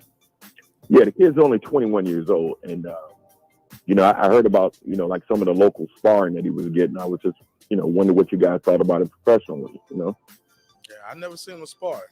But I did see him work out and train, and I have seen his fights, and he so far he's everything advertised. I just want to see if he finally get a chance to step up. I know whenever anybody looking for some work come to Atlanta, they give him some work, or he get him some work. If you know what I mean, yeah, you know what I'm saying. I've heard that about him. I just want to know, what you thought his upside was as a professional. Hey, look, word on the street was he gave my boy Bud Crawford some work. Bud Crawford came to Atlanta. He gave Bud some good work. I heard he gave Tank Davis some good work. He gave Bud some good work. But, it was like 4 rounds. I think they did 3-4 rounds or something, I heard. Yep. I was like, I'm still picking Bud versus Sean Porter. I don't care. And I was right. Yeah, but go ahead. You got anything else you want to plug and promote? Anything you want to add? Yeah, you said you picking Bud versus who? I said I still pick Bud over Sean Porter because that was leading up to Bud fighting Sean Porter. People were telling me that almost like, I don't know, Sean might pull it off. I heard Brian Norman gave Bud some good work in Atlanta. I was like, all right, good work or not. I don't think Sean Porter gonna beat him. Oh, absolutely. I think right now, if Bud fought anybody, especially Spence, he'd take him out right now. I would take him over Spence 9 times out of 10. For sure. Got the receipt. All right. Appreciate your call. Man, appreciate you, man. Welcome. You're welcome back anytime. Shout out to you. Yeah. Shout out to Coach B, man. Said what we think of Brian Norman Jr., man. Got nothing but love and respect for Brian Norman Jr. Thought he was a hell of an athlete when I met him. Like, he was relentless, bro. He was relentless. He was going from this to going through that. I had the drone going in the gym. I almost hit him in the face with the drone. He had a fight coming up too. But he weaved that motherfucking drone, kept doing what he was doing. Yeah, man. That would have been bad if I hit him in the face with that drone. I would have had to run out the gym, huh? Everybody in there wanted to get at me if I would have hit the guy, especially if I cut him or something. Yeah, that could have went real bad. I was like, hey, I'm sorry. I pay for it. Like, man, you got to pay us what we lost on the whole fight. I was like, y'all take PayPal, debit? Can I get y'all some super chats or something? Like, could have went really bad for me if I hit that dude in the face with that drone before that fight. Yeah, she said my parents live in ATL. For sure. Y'all got anything else, man? Before I let y'all go, I'm gonna read some of these chats before I end the show. No, Mark, man, you do your thing, man. You making me laugh, man. You do your thing. Hey, man, when the show over, man, go to listen back to this episode, Cassidy. I need you to hear what your microphone is doing so you can fix this. Don't just let this episode end and act like it didn't happen. Go back and listen to it and listen to what your mic is doing. Try to fix that for me, all right? Yeah, 100%, man. All right, thanks for your time and energy. You got anything you want to plug, promote, your IG, your Twitter, anything? Nah, man, I just want to say smash the like button for marqnash, man, and the platform, man. You get me? He does some great work, excellent content. Hopefully one day, man can meet you in person. You get me, fam, and just debate properly. You get me? Come on, you get me? I've got a couple other questions, a couple other things I'd like to speak to you about, innit? Because this is safer for me. Pardon? This is safer for me. So when we disagree, I could just hang up on you. I'll be like, oh, that's what it is? All right, well, bye. This is safer. I don't want to debate proper. Okay. I want to debate just how we're doing it right now. This is safe for you and for me. Yeah, man. Cool, man. No problem, bro. I'm fucking with you, but thank you, man. Plug your Instagram, man, or however people can reach you. Yeah, man. You can reach me at Cassidy_Dippers, man. Cassidy_Dippers on Instagram. You get me? I'm just here. I love boxing. You get me? A proper salute. I appreciate what Marqnash and the other boxing people do in it. You get me? Because I told you it's dry around here, man. There's only 1-2 certain people that do certain things in it. But over here, it's not that we ain't got the content like you and other like Coach Malachi and these people. We ain't got that stuff over here, man. So I just enjoy it, innit? You get me? You have to. That's why I go ham on this thing, because you have to just take. You get me? You have to enjoy it while you can, innit? There's nothing like this around here, man. Boxing ain't really spoken about too tough. It's just all about football, soccer, innit? Over here, innit? So you get me? You get me, fam. Can I? I got one. Can I say one thing, Mark? I'm gonna let you get your last words off too. I gotta let him go though. Well, I want to say something to him before he go. Go for it, man. What you saying, man? Keep it brief, bro. I just dropped my email in there, bro. I would love to talk sports with you in general anytime.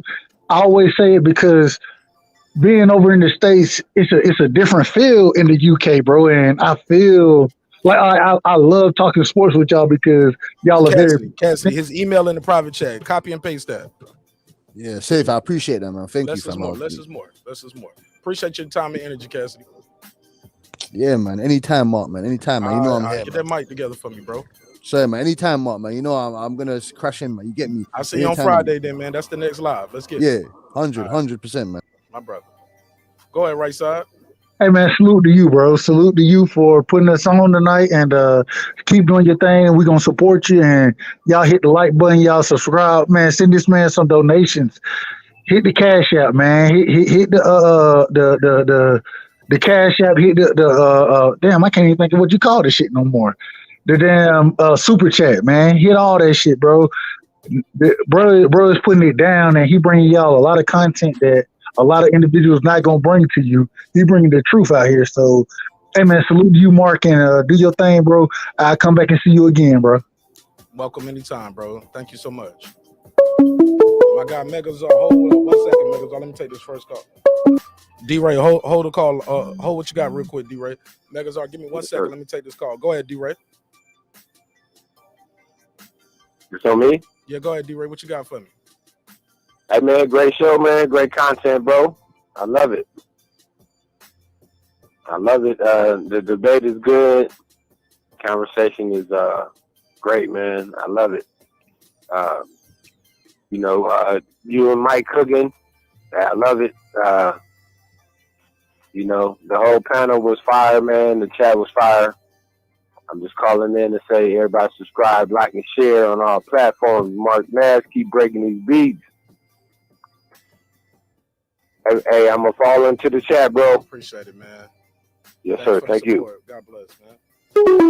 Megazar, what up, though? Cassidy, he said, save my G.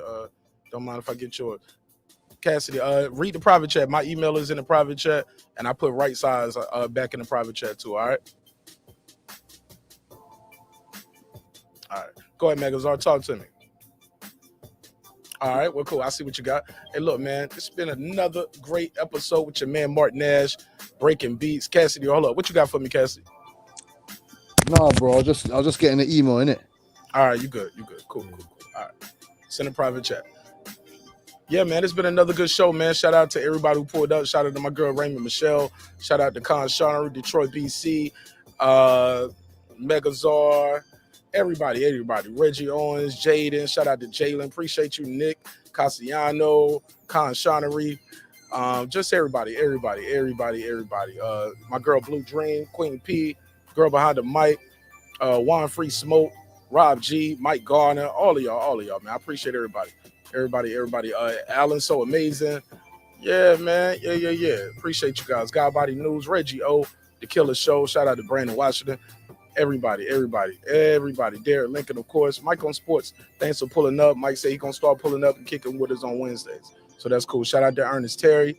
Yeah, man. If you was in that chat today, man, you've been a subscriber since at least Saturday. So I appreciate your time and energy. Yeah, we like to do it like that. Subscribers only sometimes, baby. Like everybody can't sit at the table with you. You got to be careful who you bring in your circle, as I'm learning out here on these YouTube streets. So you should learn the same. I love y'all. I see y'all on the next one. It's been another great episode of Breaking Beats, where we break down business, entertainment, art, technology, sports, and anything else you and I feel like talking about. It's a hip-hop political sports show with a comedy twist. We like to let the jokes fly because life is serious enough. Dreams require sleep. Goals require effort. Go there and get your goals. I'm about to go ahead and get some of these basil baked barbecue chicken wings that we got in here. So see y'all on the next one. Peace. And if you got a mod wrench out there, plug your channel or plug anything you want to plug. Plug your Instagram, your Twitter, plug your channel. It's all good. This that squad side.